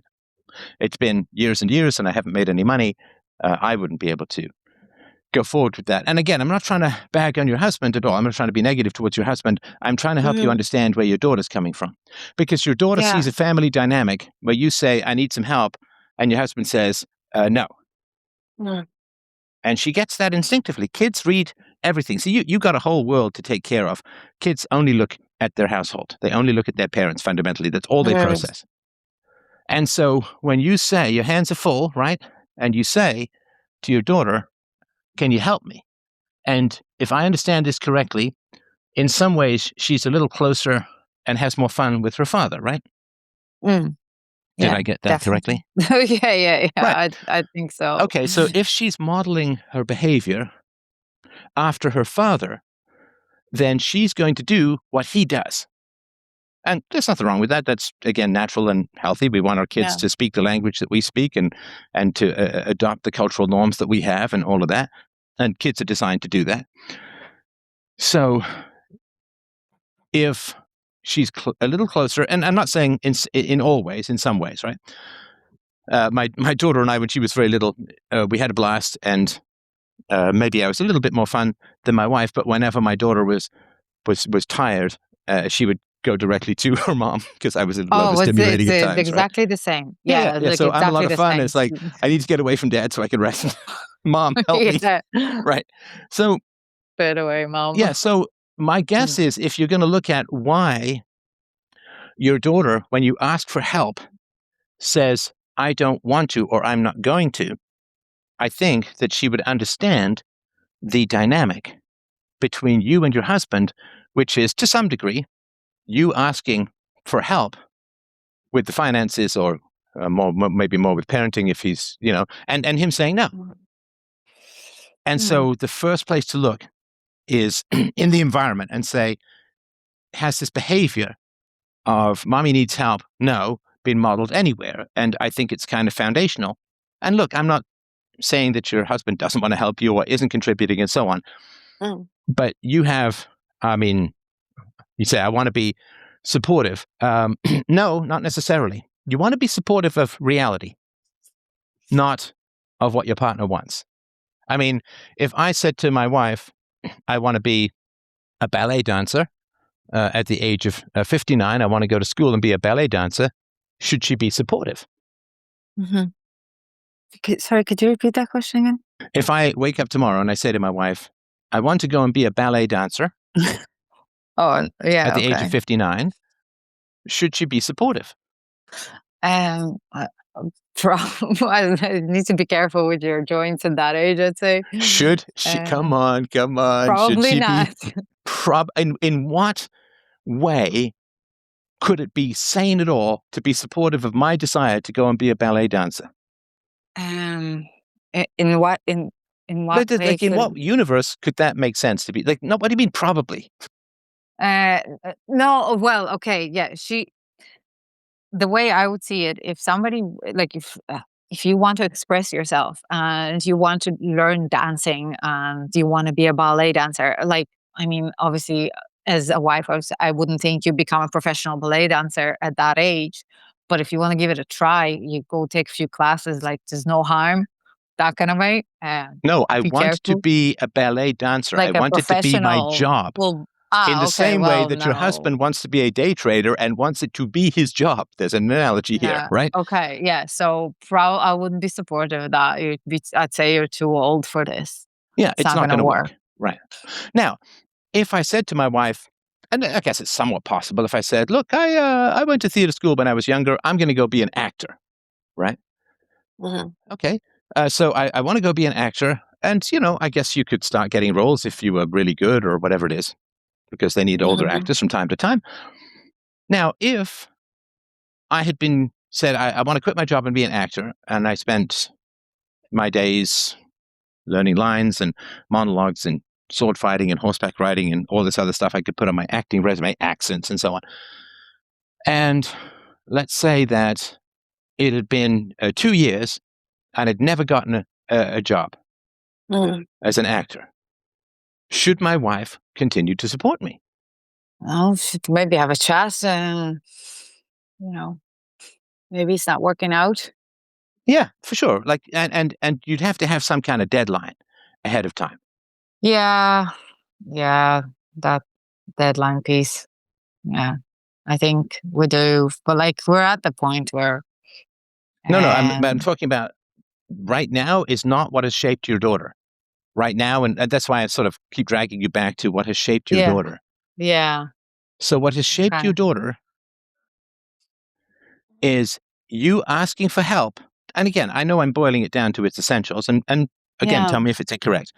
But I think what your daughter has seen is you saying to your husband, I need help with the income. I need help, whatever. Like I need you to either be a parent or make some money. But you can't not be a full-time parent and not make any money, because the whole point was for you to make money so I could stay home. Now I'm working and you're not even staying home with our kids. You're doing this day trading, so we're putting our kids in daycare, right? So I think that the outcome has not been what you wanted. Yeah, right now I feel like it's just not, especially with, like, I just don't want to see any more savings being burned, and it's kind of the point of like, well, maybe you should stay at home, or be better if, like, stay at home, and I will take more hours, do more, get another client or two, you know, um, yeah, Yeah, I mean, a lot of something. times, and I'm not, you don't have to give me the actual numbers. We can just kind of throw them out here. But let's say that over 5 years, your husband, working 48 hours a week as a professional engineer, might have made 100,000 US or Canadian or whatever. Let's say 100,000.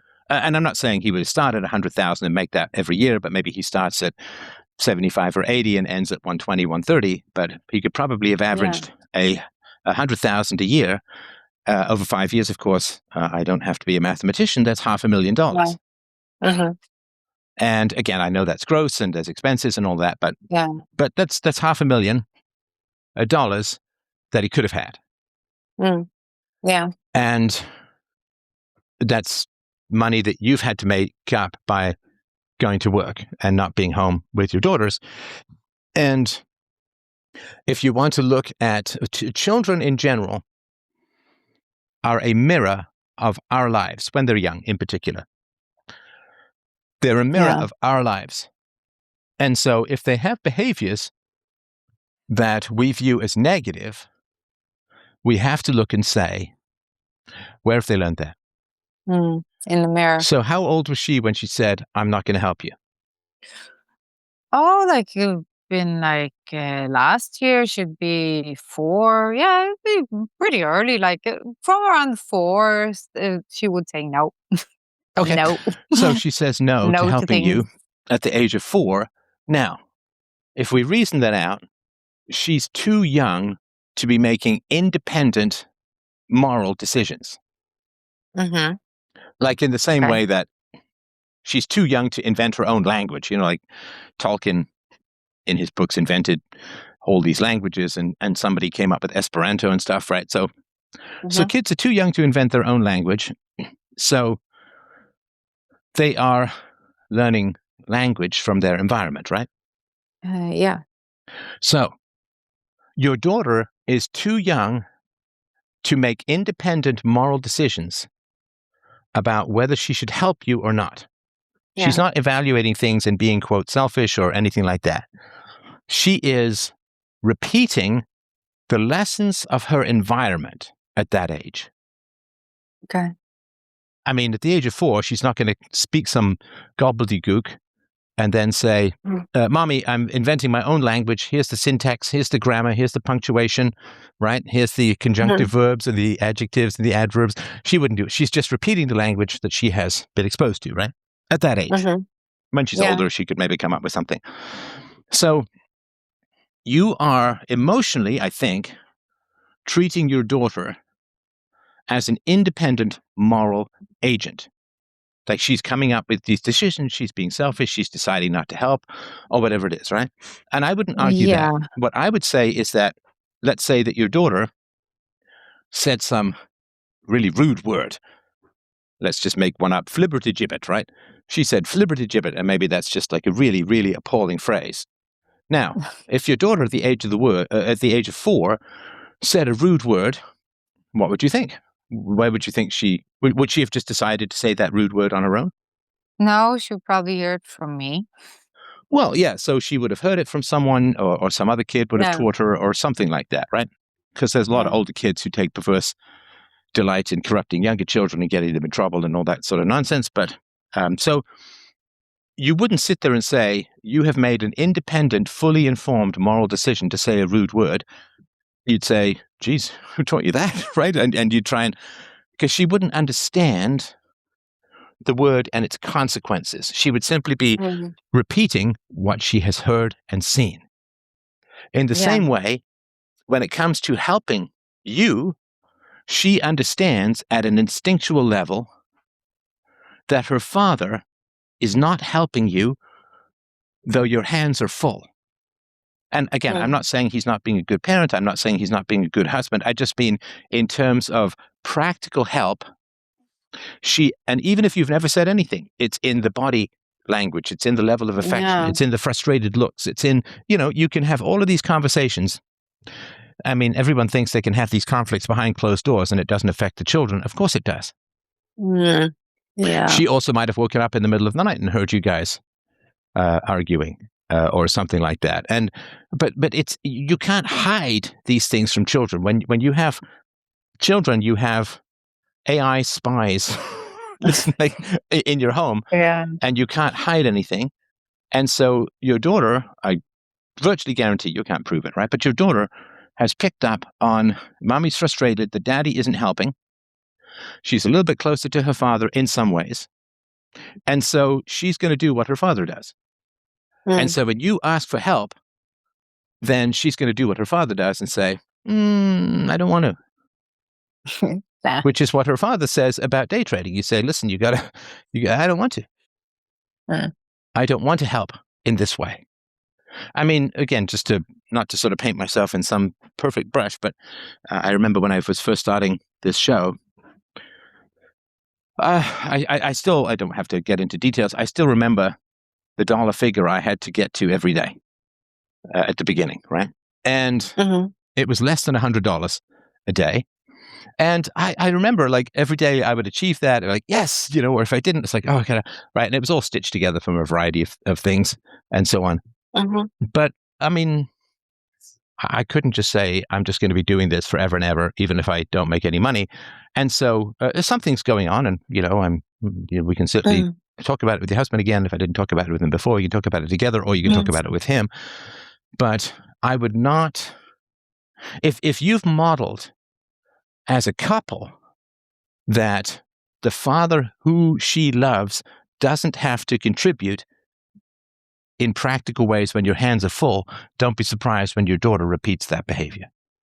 Because she's too young to be making these independent moral decisions. But I think you get frustrated with her as if she's making independent moral decisions, as if she just knows how bad that rude word is, but decided to say it anyway.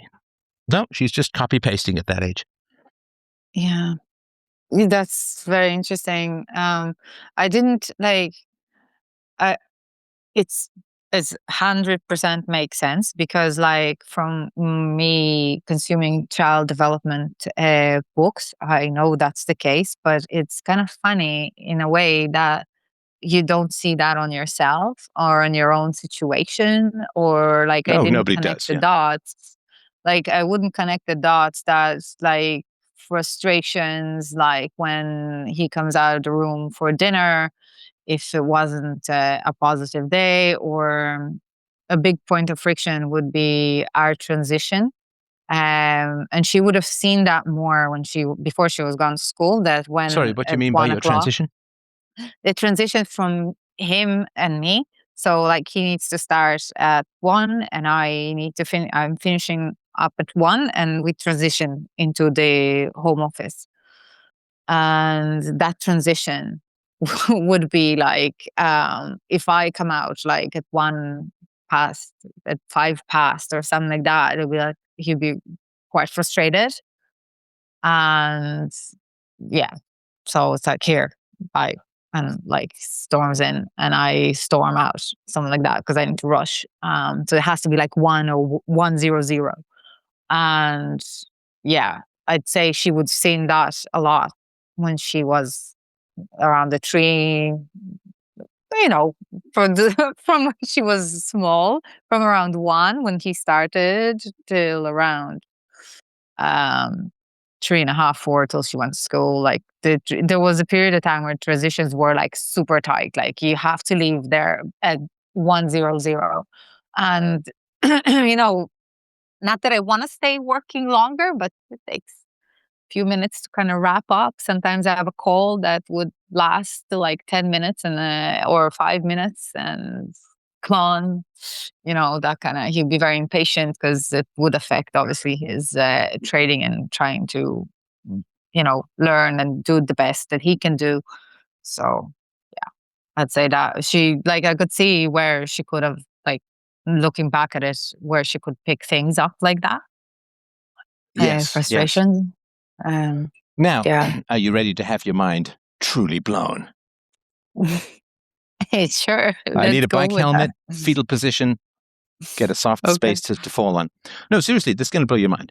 So you view your daughter saying, I'm not going to help you, as an act of hostility or selfishness, right? So disobedience, hostility, selfishness. Sure. Yeah, all of them. Yeah. Right. So I'm going to prove to you that it is, in fact, an act of sincere love and devotion towards you. Are you ready? Yeah. So, a child views her parents, of course, as being in love, right? Because the child is a product of love. Is that Yeah. correct? Yeah. Yes. So, when she looks at you and your husband, she says unconsciously, Daddy doesn't help Mommy. Mommy loves Daddy. Therefore, Mommy loves not being helped. And therefore, if I Oh. want to show my love for Mommy, I don't help her. Because Mommy loves Daddy, and Daddy doesn't help her in this way. Oh. Interesting. Yeah. So you are interpreting an act of Yeah. love that you have programmed and conditioned your child to express as an expression of selfishness and hostility. And it's like, okay, but if not helping you is selfish and hostile, then why do you love Daddy who doesn't help you as much as you want? Mm. No child can puzzle that riddle out, right? No, definitely not. Uh, Daddy's the yeah. greatest. I love him so much, and he doesn't really help me. So she's like, oh, so Mom loves not being helped. I mean, maybe she doesn't quite understand it, but then you say, how dare you not help me? It's like, I only exist because you love Daddy who doesn't help you. Like, what are you talking about? You love not being helped. Oh. I literally exist because you love not being helped. That's kind of nuts when you think about it, isn't it? Like we sent the wrong messages with Well, they're that just sort of contradictory stuff. messages Yeah, yeah. because obviously It- you don't express frustration or hostility about your husband to your daughter, right? yeah, yeah. Daddy's the That's best. true. Daddy's the greatest. We love Daddy, blah, blah, blah, right? And that's great. Yeah, But then when your daughter reproduces the behavior that you claim to love, it's very confusing that it's met with hostility. yeah, yeah. And so she's literally trying to please you by all the metrics you have given her. She's trying to make you as happy as humanly possible because we love Daddy and Daddy's the best and Daddy doesn't help. So no, I'm not going to help Mommy because Mommy doesn't love that. She loves not being helped because she loves daddy, who doesn't help her that much. And so she is absolutely trying to please you. Yeah. Conflicting messages, all right. Yeah, a lot. It's crazy. Like I was kind of wondering what are the blind spots. Well, I definitely found a few. Uh, definitely Which seen we a all few. have. I can Yeah, do this easily because exactly. it's not me, right? So we all have them. And that's why I'm here, because I want to know them. It's, the biggest thing for me is like I don't want to her to grow up and um, feel towards me the way I feel towards my parents. I want us to have a good relationship. Um, I want her to be like, realize her potential and be happy and healthy. So what I'm doing is not working and I don't want to continue on like that. So there's things that need to be resolved. That is obviously if you have blind spots, you don't know what they are. Yeah. So then the question is, if it's of interest, and it's obviously your call, so you can finish up however you like, is why does your daughter have to help you, but you can't get that kind of consistent help from your husband? Um, Why do you have higher standards for your daughter than for your husband? Why do you have higher standards for your 4-year-old as opposed to your 40-year-old or however old he is? Yes. Well, the inconsistency of my standards is something I wasn't aware of till now. Okay, but I mean, obviously you're an intelligent woman, and you've heard me Yeah. a million times say, if you want to understand your child's behavior, first check the environment and make sure the behavior is not being modeled, right? Yeah. I mean, if it's, and again, this is too obvious an example, but if somebody were to call me in and say, my child is yelling at other children, and then it turns out that the parents are yelling at each other, that would be pretty obvious, right? Yeah. Yeah. I mean, how handsome is your husband? He is. He's quite handsome. Quite handsome. How tall is Yeah. he? He's taller than me. He's like 180, I'd say. Okay. What's that in normal human Oh, I king-derived don't know. measurements? In feet, I have no idea. Like Okay. I'm 5'7", so he's taller than me. Okay. So like 5'9", 5'10", 5'11". Okay. So has he got a nice juicy full head of hair? He does, yeah. Yeah. You get yourself a nice stay-at-home himbo. I'm just kidding. Nice piece of arm candy for mommy. I'm just Yes, kidding, of course, right? exactly. But Um, there's some reason why you haven't been able to, or he hasn't volunteered. Look, if it was 6 months, a year, I don't know, maybe even 18 months, even that's dicey. But we're more than twice that, right? We're almost 3 times that. So a half decade, and you're saying that the end is in sight. Is that right? well, something is gonna have to change now. No, Yeah. sorry. I just want to be clear. I thought you'd said, and I'm obviously my hearing is not perfect, but my understanding was that you'd said like things are going to change. He's got another couple of months, or like he's going to have to Yeah, make a decision. Like May, June, like if he's not converting, like yeah, like something has to change, like some sort of a plan B and No, I'm has to sorry. Is that something that he has agreed to? um yeah, like he would be reevaluating in let's just say it this way. He has an account that if he's not gonna get to that particular money by the end of June, it means that he wasn't able to make any money since the start of the year till June. And that means that he has to find another way to start making money. Okay, I just Because want to make this sure. point Is your is just husband like not aware? profitable. Is your husband aware that he has to get a job if he doesn't make any money by June? Maybe not exactly that way. Well, he knows he needs to make money. Like I don't know if he Well, but he's thinks known about that it for as a 5 years. What's different? And again, I'm just trying to, communication is yeah, key, right, in relationships. yeah, yeah. Has he agreed that if he can't make money by June, he has to quit day trading and do something else in the short run to make money that is not going to be another roll the dice, like a maybe, right? So we haven't explicitly agreed on that, and that's a conversation that's due to happen kind of like in the next It's May. probably few days. We got Yeah. a month. Well, it's just, but it doesn't matter if it's May or June. It's like it's the end is the end. Huh? The end will be the end. Like if by the end of June he can't um make money, I think like that's it. Like Okay, he I'm has to get sorry. another job. I feel like I'm falling through fogland here. Is he aware that June is a deadline for the end, a Of day potential deadline for trading. the end of his day trading career? I I don't think. No, I can't say 100% sure. I think he'll at that point will have he's of the understanding he'll have to do something different.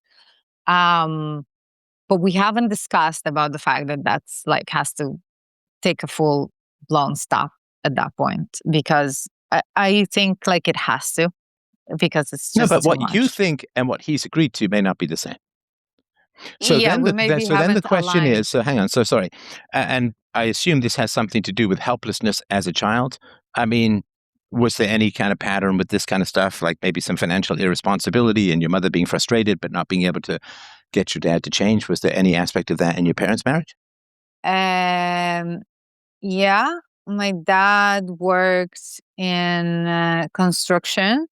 He was an extremely talented photographer before that, and he could have tried to apply for a different job, but he would have been like, no, I can't, I won't, I'll just continue on doing that. And he was like super stubborn, while my mom tried to move him to because he had a few friends that would have done similar things and they would be so successful. But my dad was like, I can't do it. I just like will You mean your stay. dad And wouldn't apply for a job as a photographer?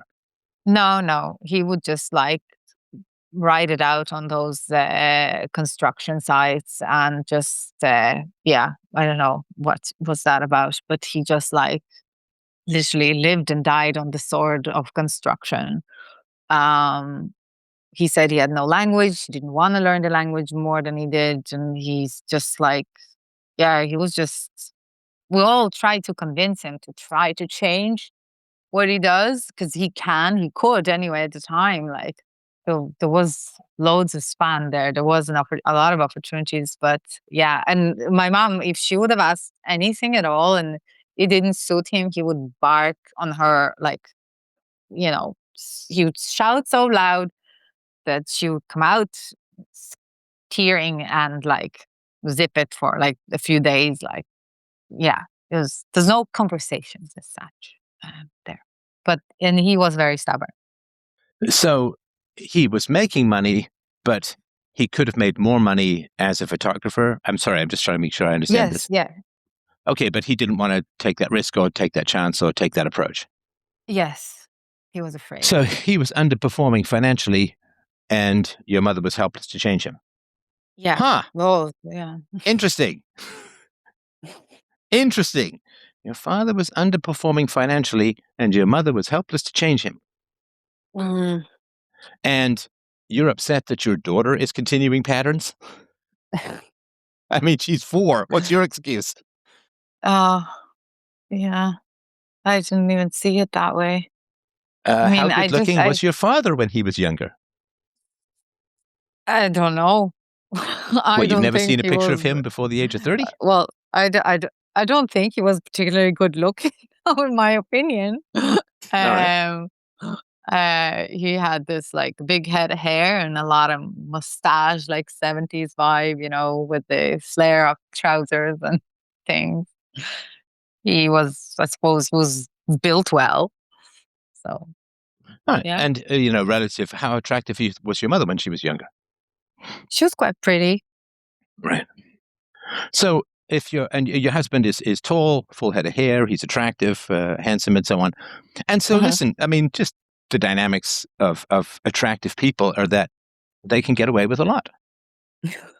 I mean, honestly, I mean, look, I'm sure he's a tasty slab of man meat, and all of that. And, there's lust. And again, there's nothing wrong with lust. It's a wonderful and healthy emotion and so on, or experience. But I think that I would push at the edges of your definition of love, and that love is not supporting people in things that aren't working. Mm. Yeah. And I think that both of you need to push and expand the definition of love. You have the idea that love is just supporting him, but I think it's based on fear of confrontation, because you couldn't have those kinds of honest conflicts in your family, right? And your mother couldn't either. Yeah, there's no, like Right. it would have been shouting matches, or no, like my dad Right. wasn't capable of conversing. And I would also, and I would say this to your husband, that he needs to expand his definition of love so that he understands what it's like for you to watch the savings dwindle while he's not making money. Yeah. I feel like the savings thing is like the way they were going down, going down, going down. I like there's a particular portion of them that's like gone. It really, at this point, I find it triggering, and Oh, it's like horrible. Yeah. I'm angry about it. And I you see the what you say here about the like love and support. In a way, I feel like it's not like about love. I don't want to be that wife dictator that's saying stop what you're doing, or being this like non-supportive person. I want to see him grow and evolve. But the question that I keep wrestling in my head is like, okay, 5 years, is that like, did I give enough bandwidth to this idea? And do I need to come in and say, like, here, like, this needs to end? That's it. It's Well, enough. Like, and this is part of focusing on the past, which we all do, of course, right? But the purpose of the yeah. past is to help the future, not to be explored for its own sake. So what I would say is that it doesn't matter what you think about being supportive or helpful or, whatever. It doesn't matter really what you think. And that's the wonderful thing about becoming a parent, is it doesn't matter what you think. What's the only thing that matters? The children at this point. Yeah, what's best for the children? Is it Yeah. best for your daughters to see their mother biting her tongue and not being honest? No. Right. So you have to. I'm sorry. Like that again. Yeah. Moral absolutes Yes. have really come to play in relationships, right? So it doesn't matter if you're a single woman morally. I mean, maybe psychologically or whatever, but morally, it doesn't matter if you go have a fling with some guy or whatever, even if it's a more serious relationship or whatever. Nobody's going to sit there and say that's immoral, right? But because you're married and you're monogamous, I assume, it's immoral, right? Yeah. So morality comes into play, in particular in relationships. If I am completely single, I live out in the woods and have almost no interaction with anyone, does it really matter if I lie to myself? No, probably. Not really. But if I bind my life into someone else's life, then it really starts to matter if I lie to myself, because now it has a direct impact on others.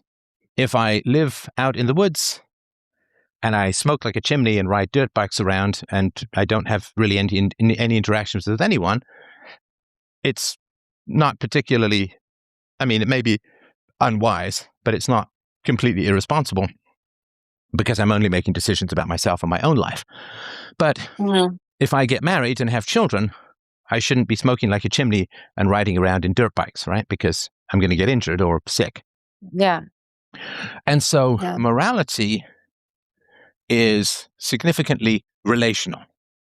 I mean, if I live alone in the woods and I happen to decide to jump off a chasm because I'm too tired of living or whatever, I mean, that's pretty sad and tragic, but it's not directly harmful to other people. Let's say I'm old and all my relatives are gone or something like that.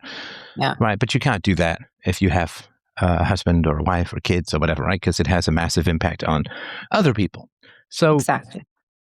So your standards of whether you should say to your husband, I mean, I don't want to speak for you, but trying to put myself in your shoes, I would say something like, I feel less loved because it's stressful for me to watch the savings dwindle. It's frustrating for me year after year that you don't make any money. And I think if you cared about me more, or at least my experience is that, my story about it, right or wrong, is that if you cared about me more, you wouldn't put me through this.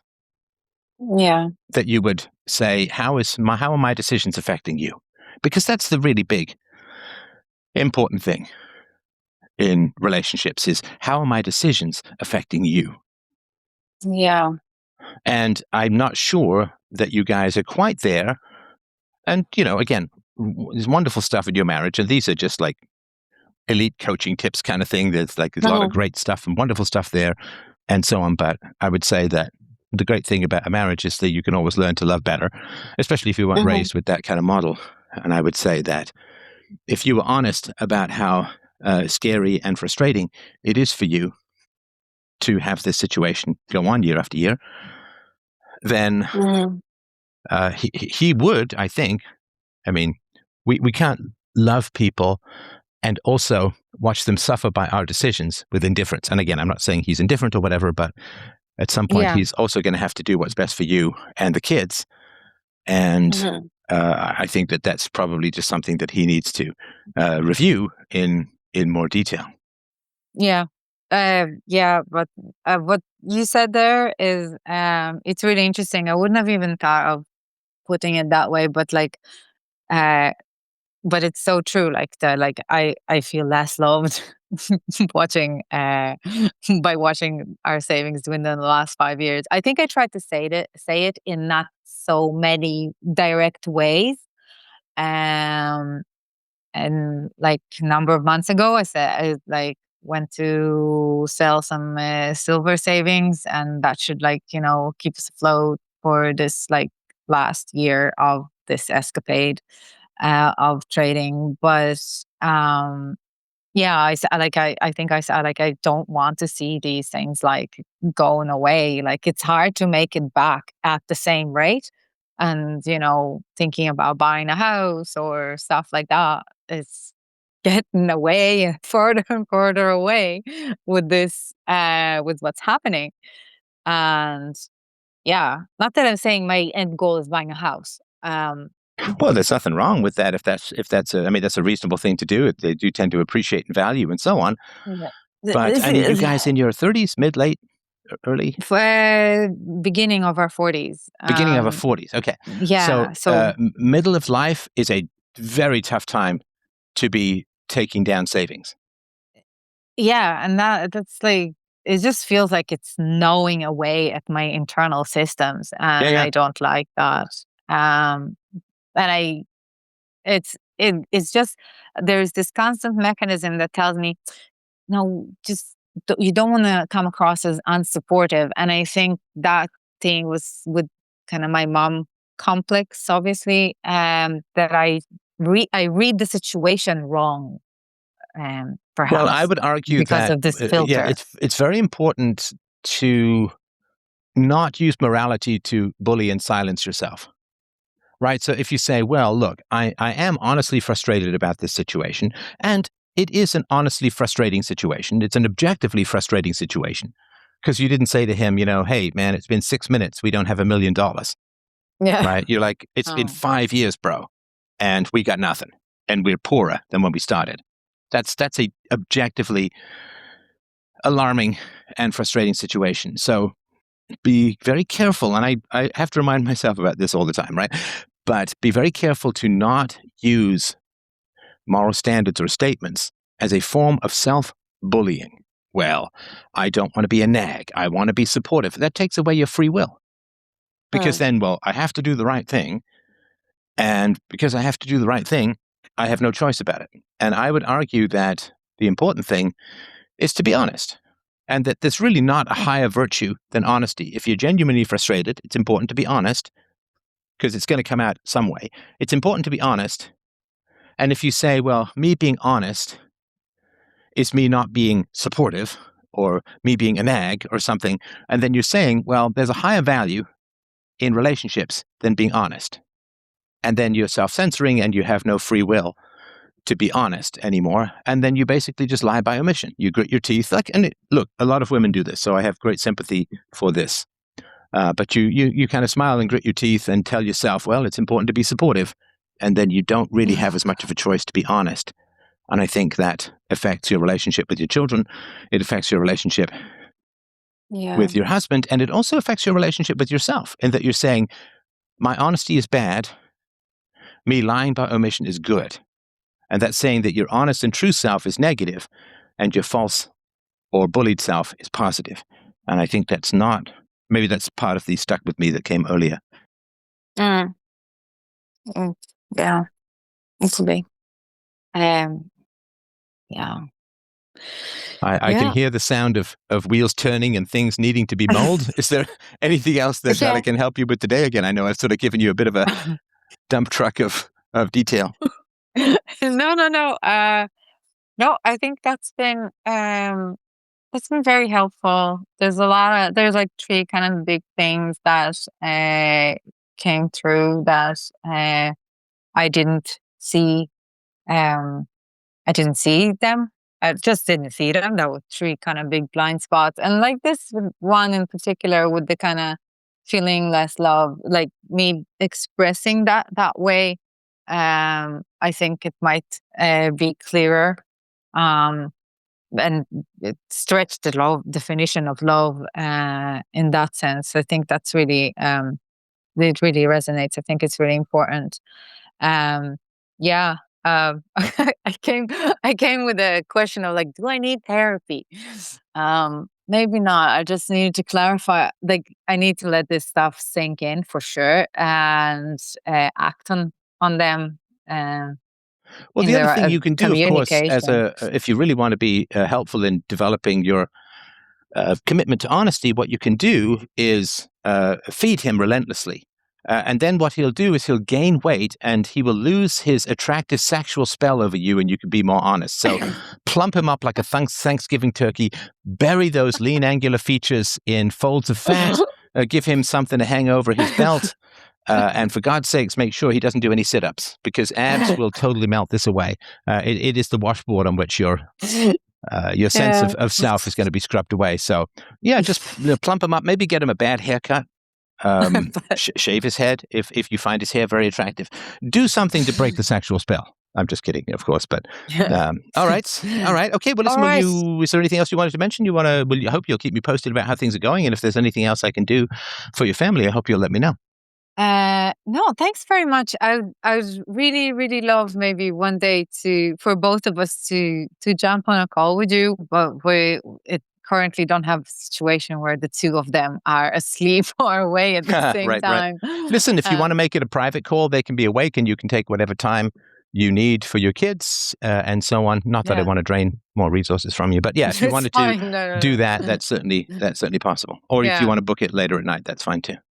Yeah. Okay. Well, that could be an option. But thank you very much. I really, really, really enjoyed this call. There's been a lot of spotlights put into dark places I didn't consider. So it's definitely going to help me. And yeah, I'll keep you posted. All right. All my best to you and your family. And I hope you'll stay in touch. And I really do appreciate the call today. It was really, really good. Thank you. All the best. Bye-bye.